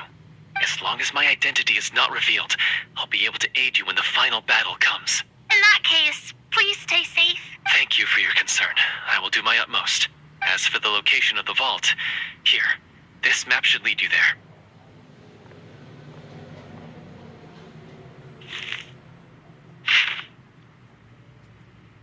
Got it. All right, once I open the door, remember to stay close and refrain from making any noise. I'll lead you out of here as quickly as possible. You now have the chance to restore the honor and legacy of the Mara Shosei Hunters. So please, get out there and reclaim what's ours. And be sure to exercise caution. With the help of the guard, you successfully escaped the dungeons. Your sense of despair and anxiety both seem to fade as you continue your quest.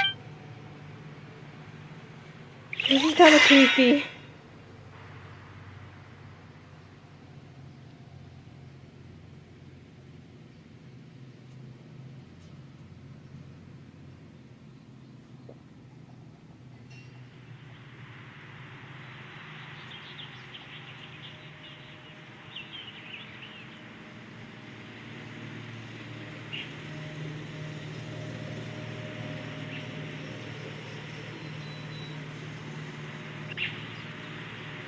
Wait, we didn't get to use our skills at all while we were in prison. Who knows when we're gonna get the chance to use that cool sun spell? That is a pity, but we can only continue to move forward. Shit, oh my god. Useless.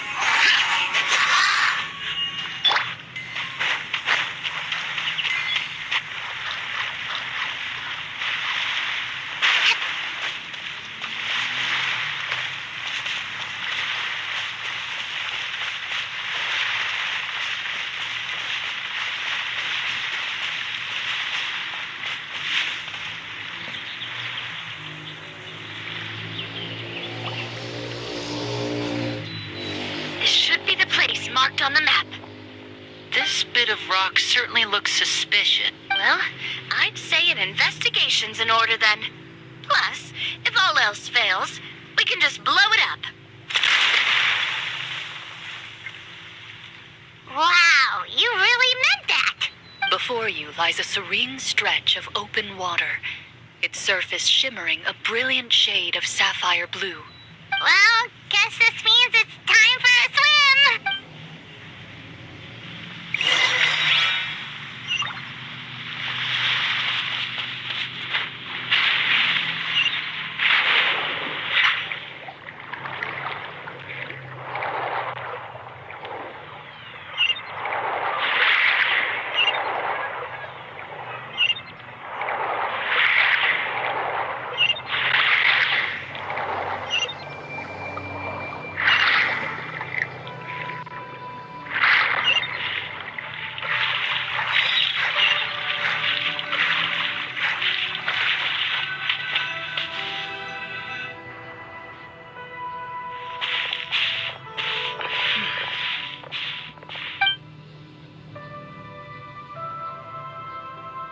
What's the matter?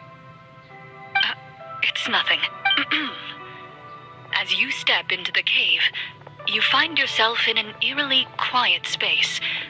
Before you lies a narrow passageway that appears to trail off endlessly into the distance.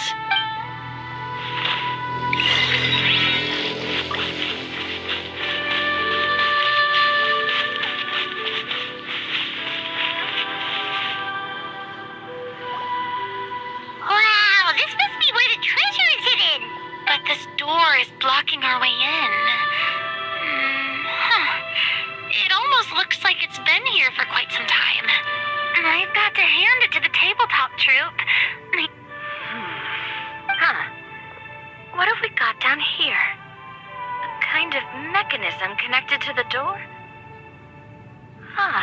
It looks like we might have to arrange it into a certain pattern. A pattern on a stone door. That's something Master mentioned before. Is something wrong, Clorinde? After a long, difficult journey, you finally arrive at the location indicated by your map. It appears to be an ancient site of some sort, where treasure likely awaits. Your surroundings are exceedingly quiet and serene, as if the secret that slumbers here has never once been disturbed. If you listen closely, you can almost convince yourself you can hear the sound of its calm, gentle breathing. That description makes Paimon feel kind of bad for disturbing this place. We're doing this for the sake of the people, to free them from the evil sorcerer. I say it's time for this treasure to once again see the light of day. Linny's right. We need to keep going. The future of the kingdom depends on it. The next part of the story requires us to solve the puzzle, right? Let's start exploring the area. Yes, that should be fine. Something feels off about all this. I guess I'll just have to improvise.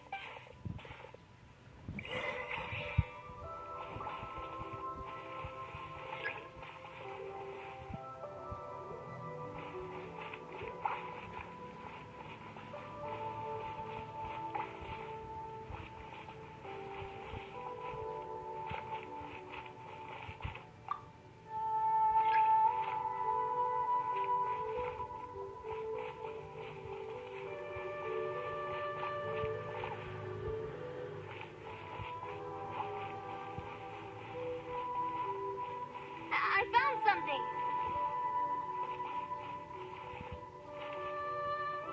Found something here, too.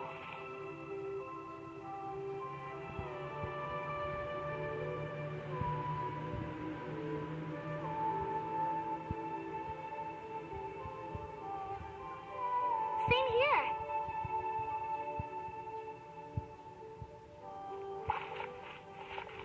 Good work, huh?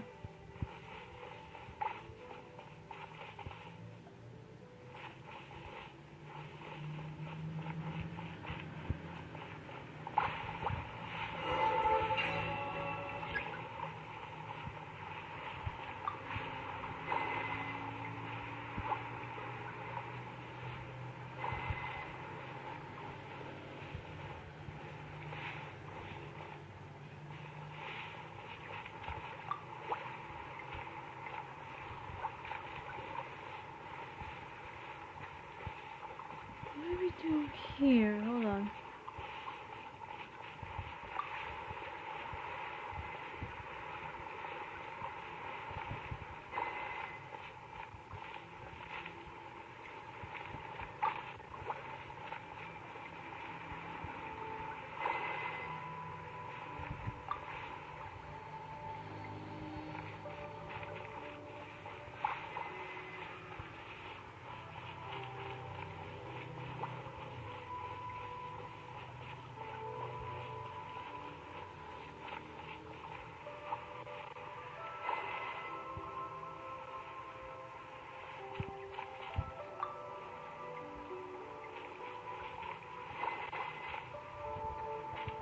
How are we supposed to?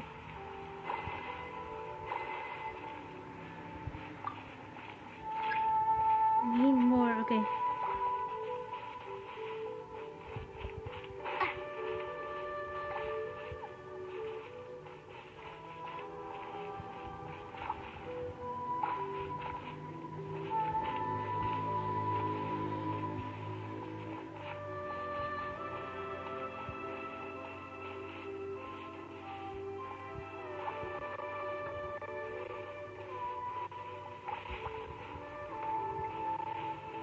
They all have to read the device, huh?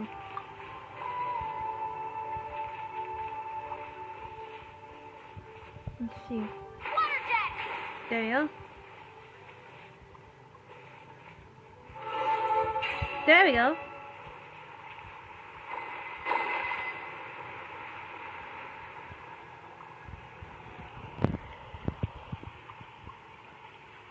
Sorry if it would take this any longer though. It was just...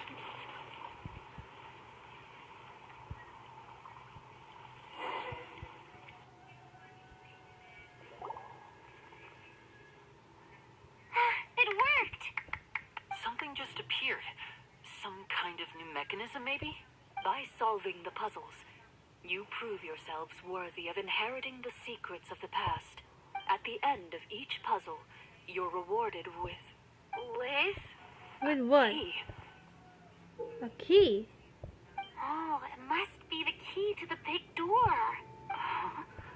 This is one of the Marechaussee Hunter keys that are passed down from generation to generation. It looks just like the one Master passed down to me. It is said that 4 keys in total are required to form the final, complete key. And it seems like we just collected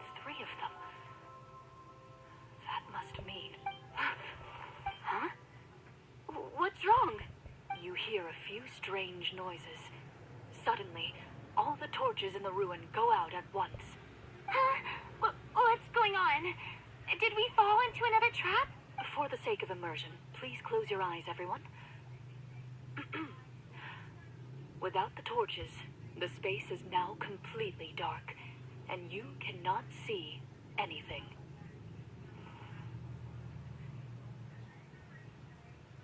But Paimon can still see a little bit over here. Paimon. Oh, right. Sorry. Suddenly, you hear the sound of footsteps pierce through the darkness. There's someone else here. Oh, this is so unsettling. I can't see anything. I've been discovered then. Wait, that voice, it's... You recognize the voice as belonging to the guard who led you to this place. It appears he now covets the treasure for himself and has come to stake his claim. Oh, so this is just part of the script. Then I can probably relax. Well, if we can't see anything, that means we can't fight to the fullest of our abilities. Should we retreat for now?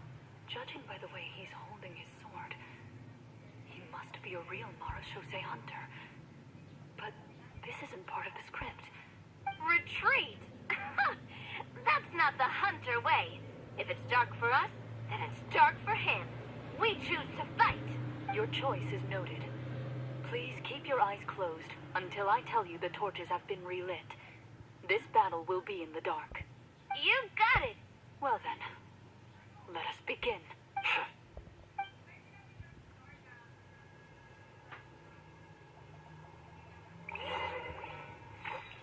Oh, we use Chloe as well. Okay. Boop. Time to testify.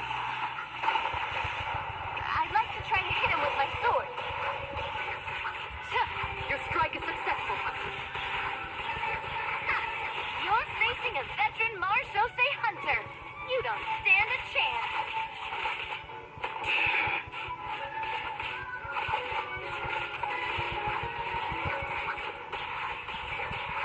Oh, I cannot control myself there. Is he still standing? Goodness, he sure has a lot of HP.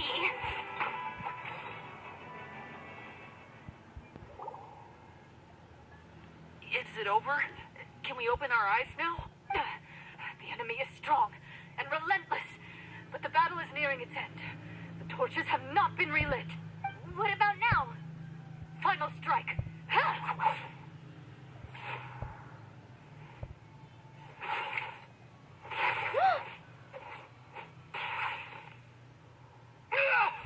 Oh, well, did we get him? Why isn't she answering? Clorinde? Warm fire flickers across The walls once more. Your vision is now clear. In an impressive display of courage, the four of you successfully defeat the uninvited guest. That look in his eyes. It's like he became an entirely different person as soon as I defeated him. Oh, okay. Sorry, guys. Mr. Florian? Oh, wait. We're supposed to be role-playing. I should stay in character. Speak your name, guard. Why did you lead us here just to betray us? Is this treasure really more important to you than bringing peace to the kingdom? What kingdom? What peace? Those were nothing but lies. I, Florian, am a true Marashose hunter, descended from hunters of ages past. So he's also using his real name. Hold on. Or, wait, was that the name of his character from the very beginning? Then I'm even more confused. If you truly are a Marashose hunter, shouldn't you want to help us just like you said before? Shouldn't we fight together for the sake of the people? What do you know? In this day and age, there's no glory to be had as a Marashose hunter. What's that supposed to mean? My skills were passed down to me by my father. We lived a life of obscurity in the remote wilderness. Still, he devoted everything he had to being a Marashose hunter. And what did he get in return? A life of poverty and pain. In a world that forgot all need to mourn his passing. The Marashose hunters were the ones who saved this city. We're heroes. We deserved more recognition and respect than this. Is he talking about how no one in the capital seems to remember the hunters and their legacy? I didn't expect the script to contain this level of social criticism. So that's why you want to take the treasure for yourself? You feel like you're owed fame and wealth? If you already knew where the treasure was located, why didn't you just come down here and take it? Because I still needed the final key. Only a true Marashose hunter is capable of passing through this final door. As someone who sought to hurt others for his own gain, Florian lost that right long ago. Ma, yun your behind you, ma. Ay, tarantado. Okay, but what is this treasure anyway? We've got all the keys, right? So can we just go in and take a look?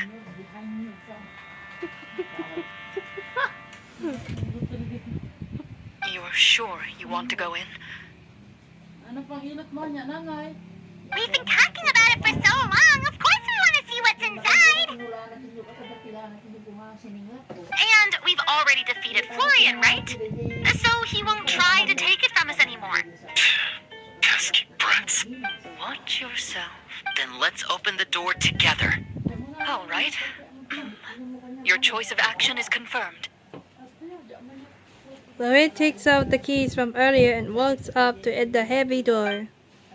Without anyone noticing, she takes out her own key and joins it with the others to form the final required shape. Yep, Before clear. you, the door to the treasure, sealed and undisturbed for more than 100 years, finally swings open. You hear the shrill wail of the door hinge as it rotates for the first time after years of disuse, almost like a sleeping giant letting out an extended yawn. Ah, it's open! Come on, let's go in! Mama wants to see what's inside! Ooh, me too. Their eyes, oh my god. So, oh my god, I loved it. Ugh, uncovering hidden treasure is the most exciting part of adventuring. The What three do we glowing have here? eyes. A stone tablet? And some shabby weapons? You call this a treasure vault? Looks more like an abandoned warehouse.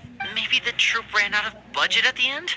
They provided a super immersive experience at the beginning only to drop the ball at the most important part. They could have at least filled this place with cardboard mora or something. Wait, I get it now.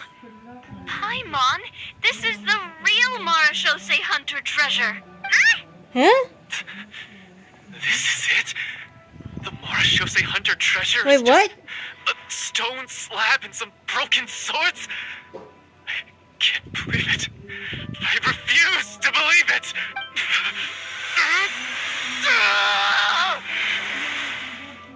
Whoa, are you okay?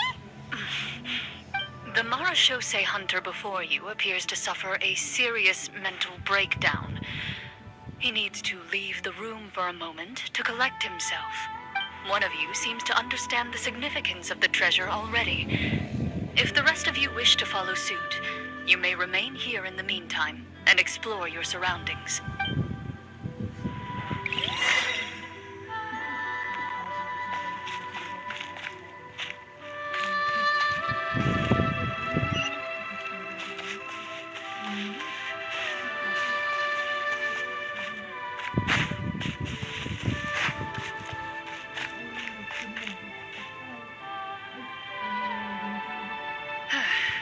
So, how are you doing?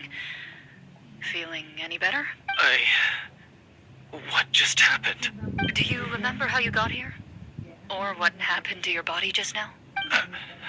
I remember now. I brought you here because I wanted to... The explosives in the cave! You mean these? How did you... I could tell something was off the moment I stepped into this cave, so I kept an eye out. I've already dismantled the whole thing. So the strongest champion duelist in all of Fontaine saved the day once again. Guess I shouldn't be surprised. It would seem your skills as a Marashose hunter are as sharp as ever. I deserve some answers, don't you think? Tell me why you wanted to lure me here. Everything you said earlier sounded like the truth. Luckily, your monologue was dramatic enough to convince my friends you were just role-playing. I don't know. I just always felt like there was something in my heart that didn't belong to me. Something agitated and angry. Who knows? Maybe it was my own anger all along. I could never really tell. The feelings about my father and the other Marechaussee hunters are real. It just wasn't fair. I was angry, bitter that no one remembered them or praised their accomplishments. I don't know when it started, but at some point, my anger came to completely consume me. At that point, I remembered the legend my father used to tell me. The one about the treasure. But if the treasure was all you cared about, why plant all those explosives? Wouldn't they just destroy the treasure and bury you along with it? I can't remember. My head is a mess. It felt like there was this voice telling me to eliminate the hunters, but now it's gone. From your description, I suspect you were dealing with a Devorator. Devorator? Oh, your master, your father, I mean, never talked about it? It was a kind of monster that was active several centuries ago. No, I've heard of it. I'm just not sure why you suddenly... Wait, it can't be. The seal. The seal? My family has served as Marechaussee hunters for many generations. But the title and swordsmanship weren't the only things passed down over our line. There was a seal as well. My father instructed me to always watch over that seal and maintain it regularly. He said it had been passed down over a truly ancient age, and protecting it was our clan's most important duty. But I neglected that duty after he died. I finally decided to come down and check on it one day, and that's where my memories become fuzzy. The Devorator would be a formidable adversary for any mortal being, even ones as capable as the hunters. If you lacked the power to completely destroy it, you could easily fall prey to its influence and corruption. In light of this, some Marechaussee hunters chose to seal the Devorator away, in the hopes that a permanent solution would come with the passage of time. My herd has the power to amplify the obsessions and desires in people's hearts, to the point where they overtake you entirely. It would seem I'm not just lacking in skill with a blade, but in mental fortitude as well. And yet, you were able to retrieve 3 of the 4 keys. If I remember correctly, each was entrusted to a respected and capable hunter. How did you manage it? One of them belonged to my father. The second I stole from a different hunter. And the third Yung pusa. was one that I snatched while the person was on the way home from the tavern. I nearly died in that alley. I know just how strong you are. It's as clear as day to everyone in Fontaine. I observed you from dusk to dawn, but could never find any opportunity to sneak up on you. I never even saw you drink a single glass of liquor.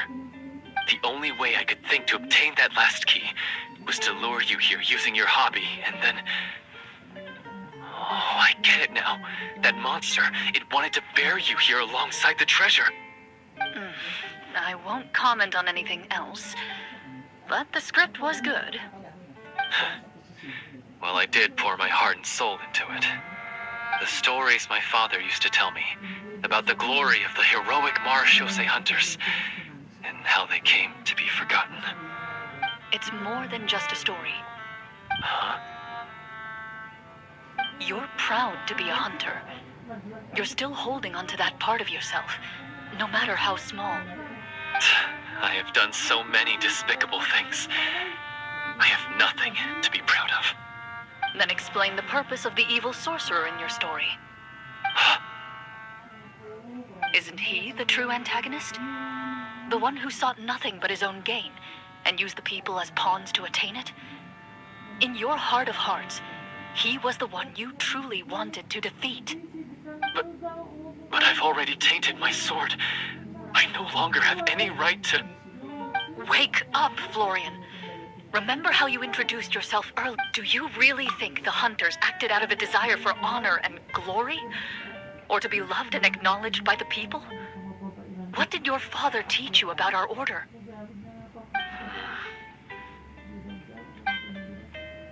You do not wield your sword for yourself, but to protect those you serve. There's nothing special about a blade. It's the intentions of the wielder that matter above all else. Do you still not understand? Even after seeing the treasure for yourself? The contents of that room, they represent the true legacy the hunters left behind. You're right. I am a Marashose hunter. It's time for me to redeem, no, to finally serve the people I vowed to protect all along. I wouldn't be so quick to push aside the need for redemption. I know. That's a charge I won't bother to defend myself against. Good. Then, come with me, and help me see the script through to the end. See the script through to the end? But there's no more script left. Never finished it, huh? No, I mean, I wrote the script with the sole purpose of luring you all here. There was no reason to write beyond this point. Then we'll just have to keep writing it. The evil sorcerer still needs to be defeated. You mean the Devorator? Are you saying I have to make up the rest of the script as we go along? Is that really so hard? You've already written most of it. Surely you can write an ending where the hunters win and justice prevails. I'll be there to help you too. You aren't afraid your party will fall into danger? I know what my friends are capable of, and they're all quite skilled. Besides, I need their help. Then, are you going to tell them the truth about all this? I don't intend to spoil the fun. Sometimes, protecting dreams and fantasies is more important than exposing the truth. Don't you think?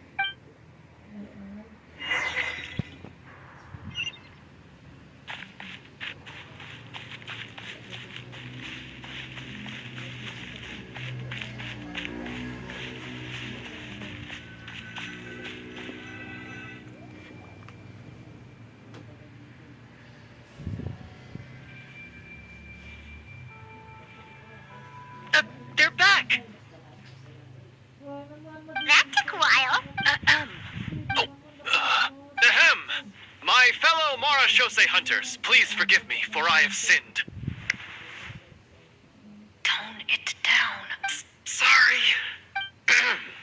After crossing swords with Oh you my and God. witnessing your courage in battle, I've rediscovered my true self and regained my pride as a Marashose hunter. Oh, do I smell a redemption arc? I confess, I was brainwashed by the evil sorcerer.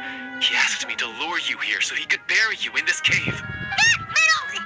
Wait, you're saying all of that wasn't you, but the evil sorcerer? That's right. He's adept at manipulating the hearts and minds of the people.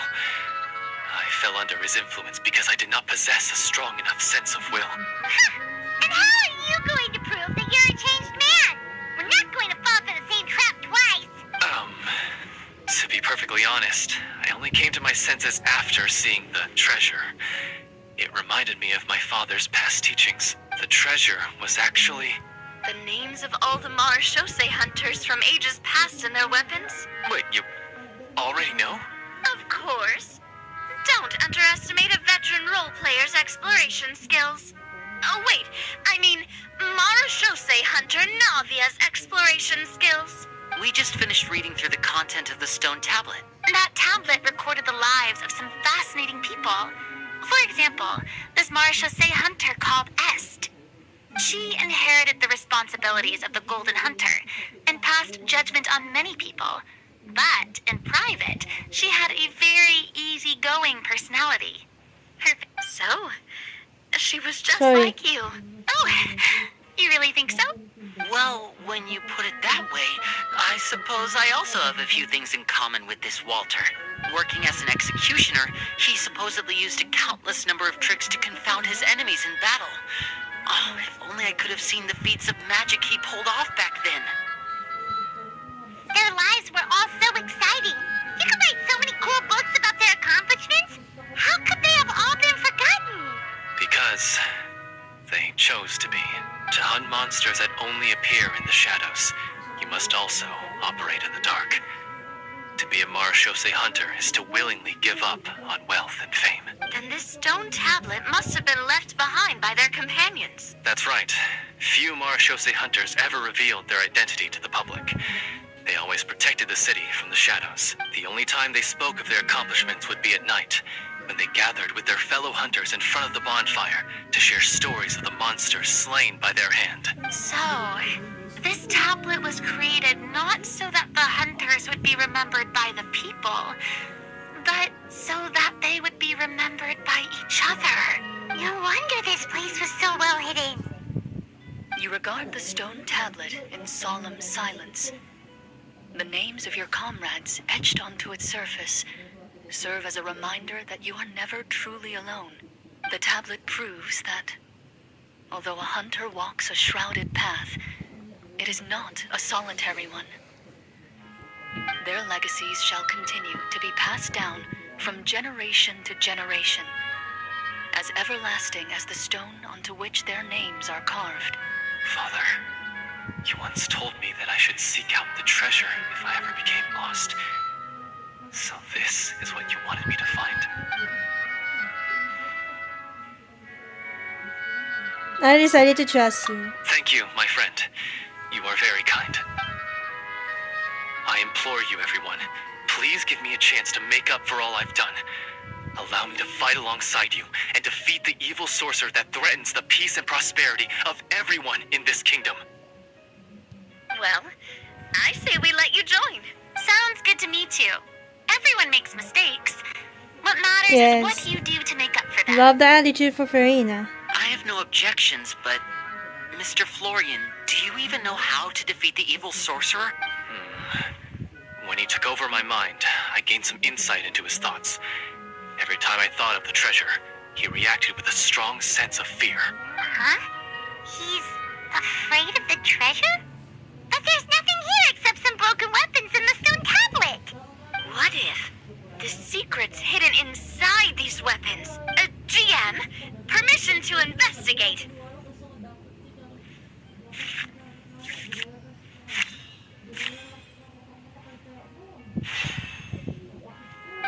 At first glance, the weapons appear absolutely ordinary. But as you observe them, you notice a faint energy emanating from within.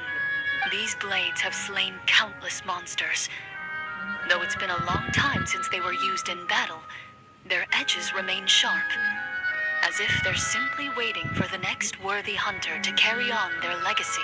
So basically, take these with us, right? I'll take this weapon, since it used to belong to Est. Maybe it'll find comfort in being held by someone who appreciates the arts. Ah, good idea. I'll take Mr. Walter's bow then, from one archer-magician to another. Paimon's gonna pick a cool weapon too!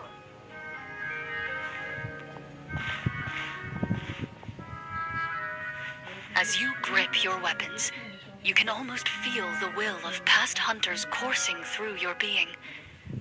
It's a feeling of courage, determination, a silent vow passed down from generation to generation that says, eradicate the monsters, no matter the cost.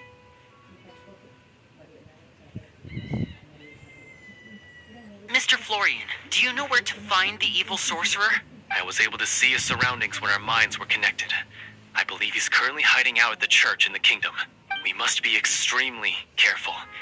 He's spent so long living among monsters that he's now taken the form of one. He will not be easily defeated. Then why don't we explore some more and try to find some higher level gear? We don't want to just fight him and lose, right? No, we have to strike now. He was greatly weakened when I managed to break out of his control. If we let him rest, he might have time to escape. I agree with Mr. Florian. We've got to act while we have the advantage. Don't forget, the people of the capital are counting on us. Yeah, now that we've got a plan, there's no point in waiting. The longer this drags on, the worse it will be for everybody. Yes, that's what's called. Taking the initiative. Yes, that's exactly right. Alright, you've persuaded Paimon. Mr. Florian, please lead the way. Of course. Follow me.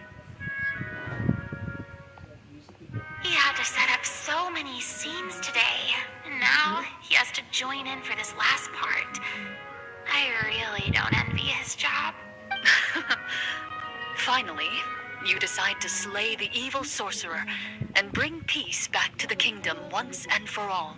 As you walk away, you feel the gaze of the stone tablet at your back, as if all the hunters of the past are wishing you success in the battle ahead and awaiting your triumphant return.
Finally, you arrive at the church Florian described. As you approach, an ominous aura surrounds you. You get the sense that your enemy is close at hand. How strange. This uneasy feeling seems so real. How did they manage that? Now, it is time for the final battle. Let's go!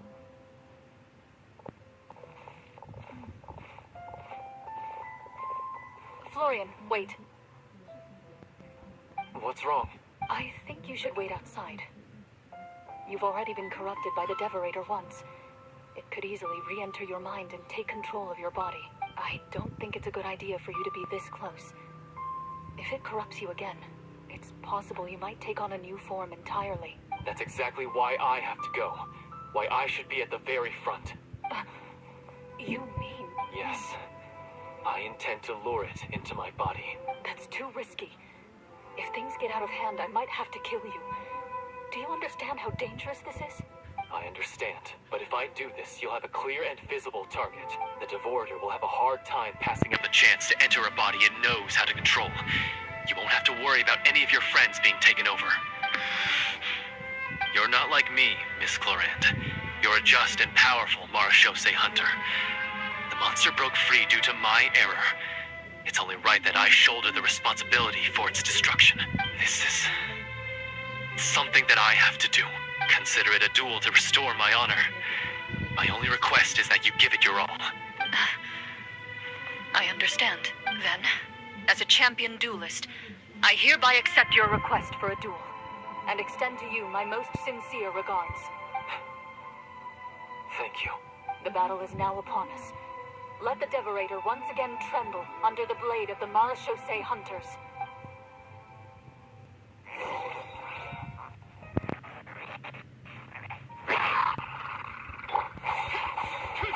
Useless.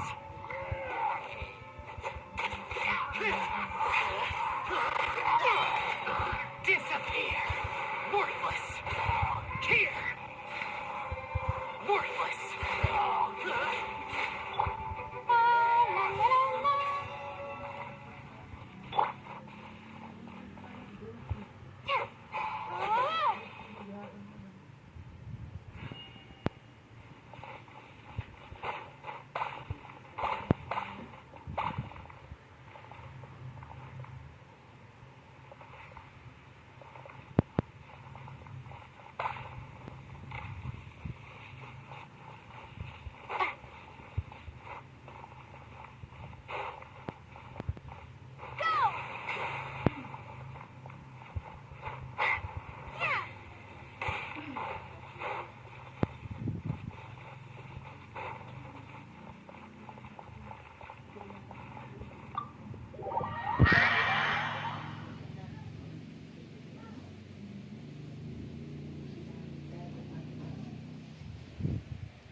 The cutscene though. The final battle.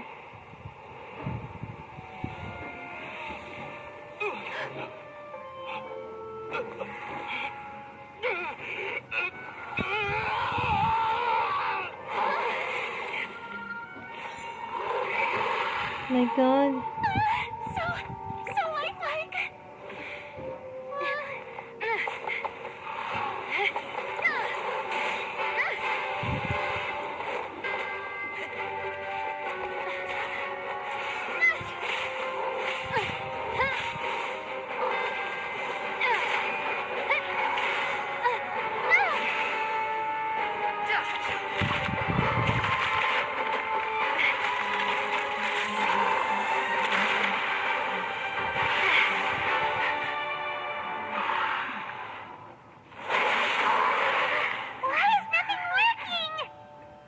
This bow is not invincible.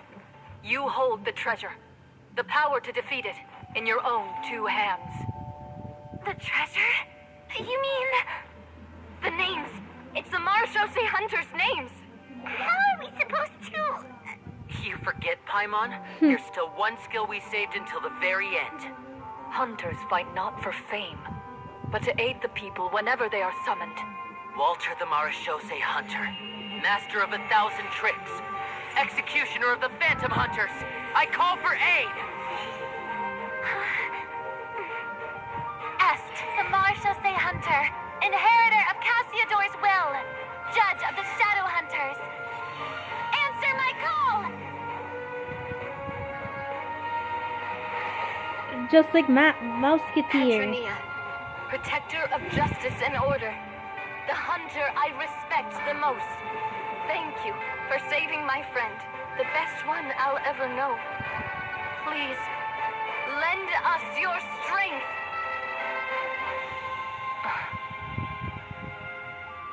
Mouseketeers. We have come to answer your summons.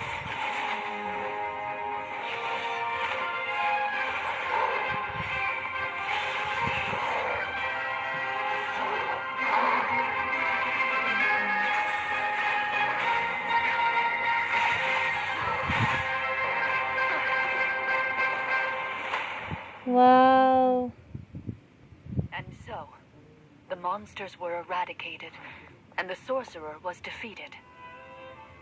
Peace soon returned to the capital. Those in the court, manipulated by the sorcerer, also recognized the errors of their ways. It's like imagination though, the fantasy. Some remembered the names of the heroes who saved their kingdom, but others simply continued their lives none the wiser. Such is the story of the Marechaussee Hunters.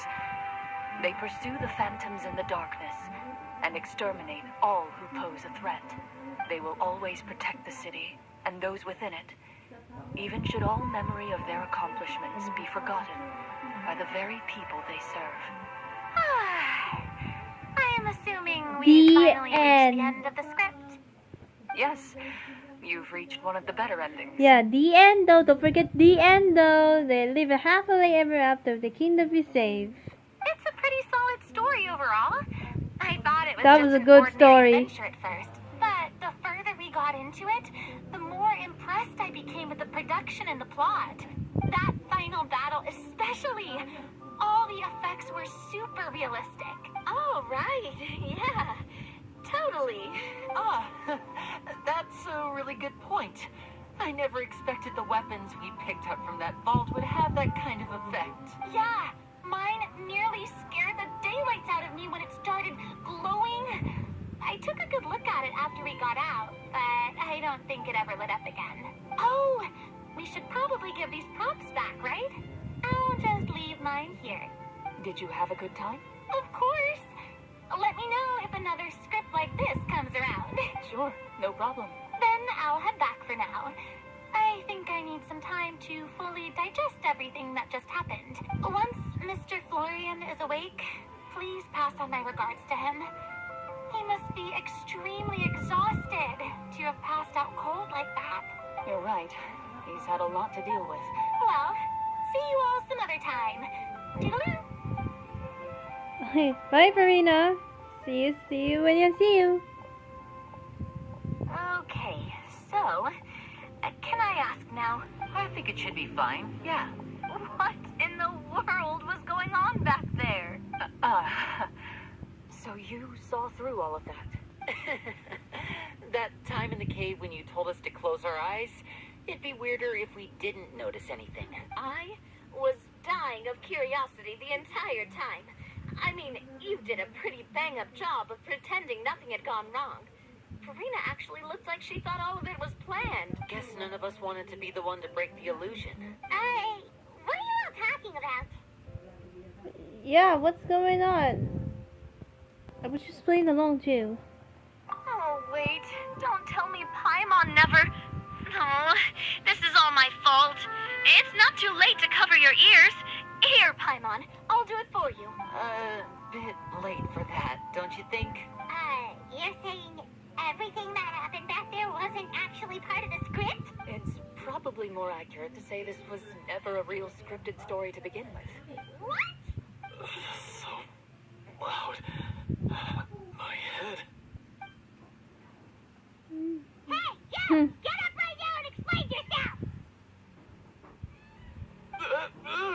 I'm shaking, please. Oh, my head.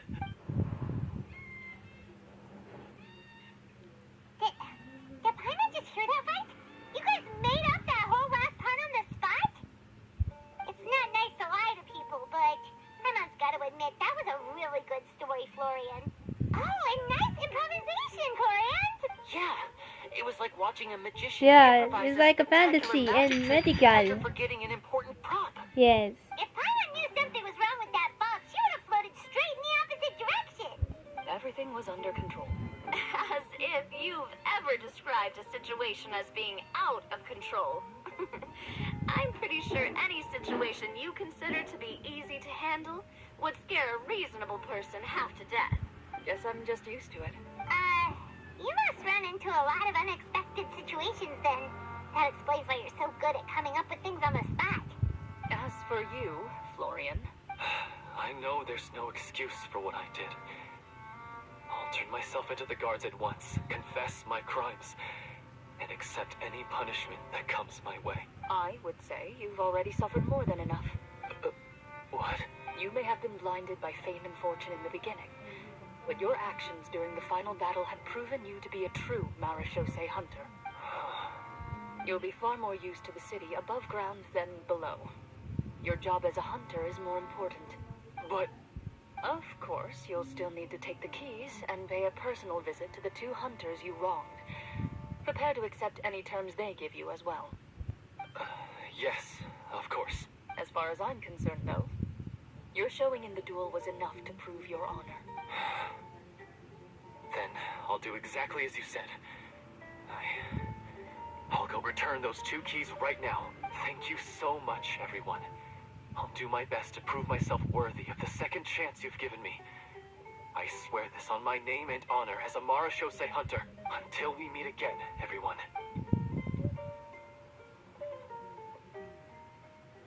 You exit the basement shortly after Florian.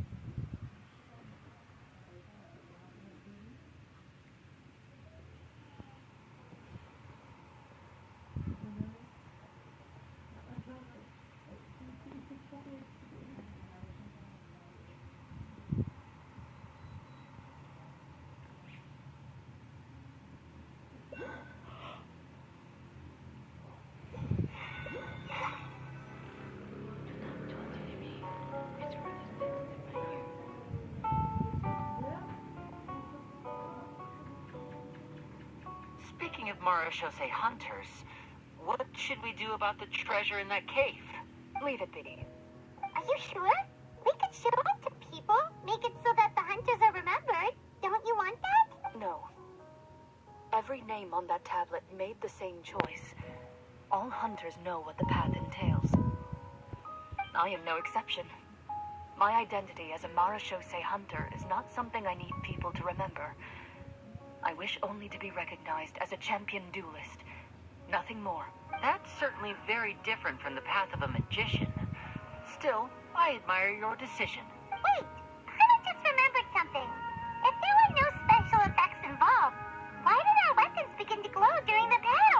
That's because the Marashose hunters of ages past would often imbue their weapons with special enchantments to suppress the monsters. Whenever a monster was nearby, their weapons would start to glow. Oh, so that's why they had an effect on that guy near the end. I really thought the summons were doing all the work. Well, I'm sure the summons were a part of it too.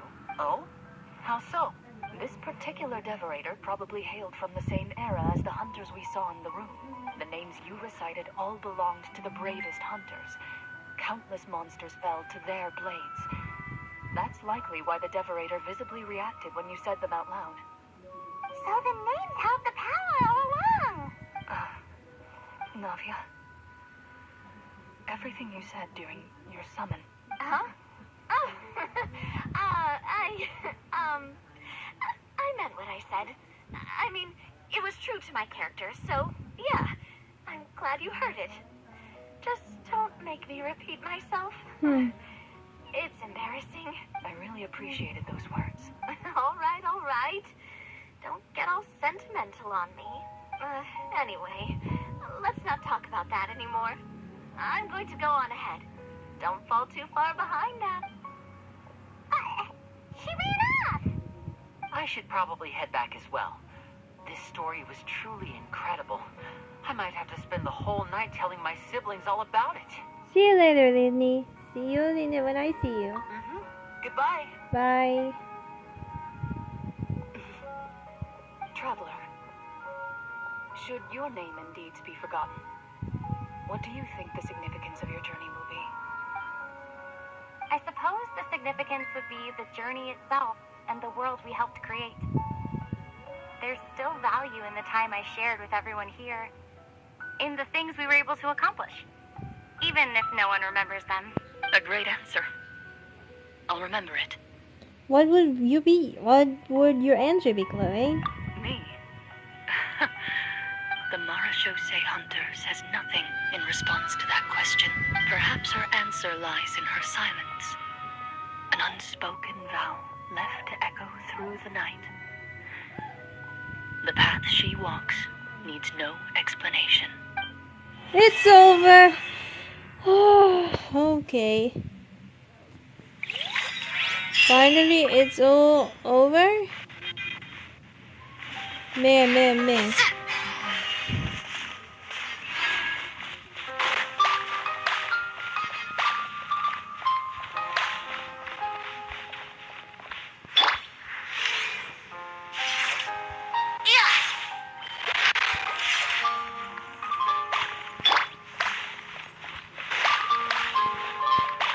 Wait, before I end this video, I was trying to...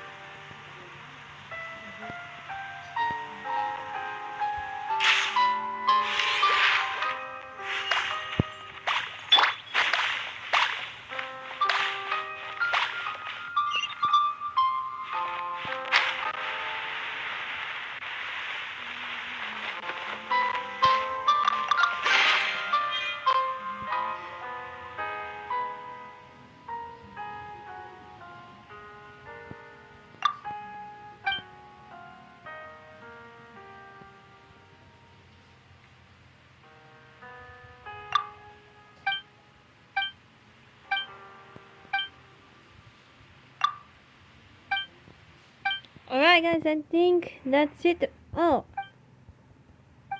Wait, hold on.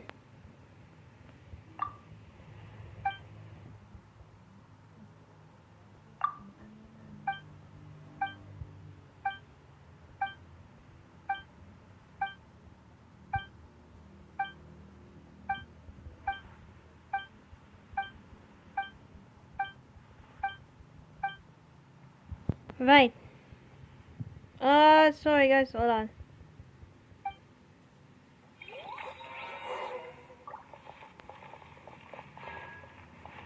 Alright guys, I think that's it for today. That is Clorinde's story quest, but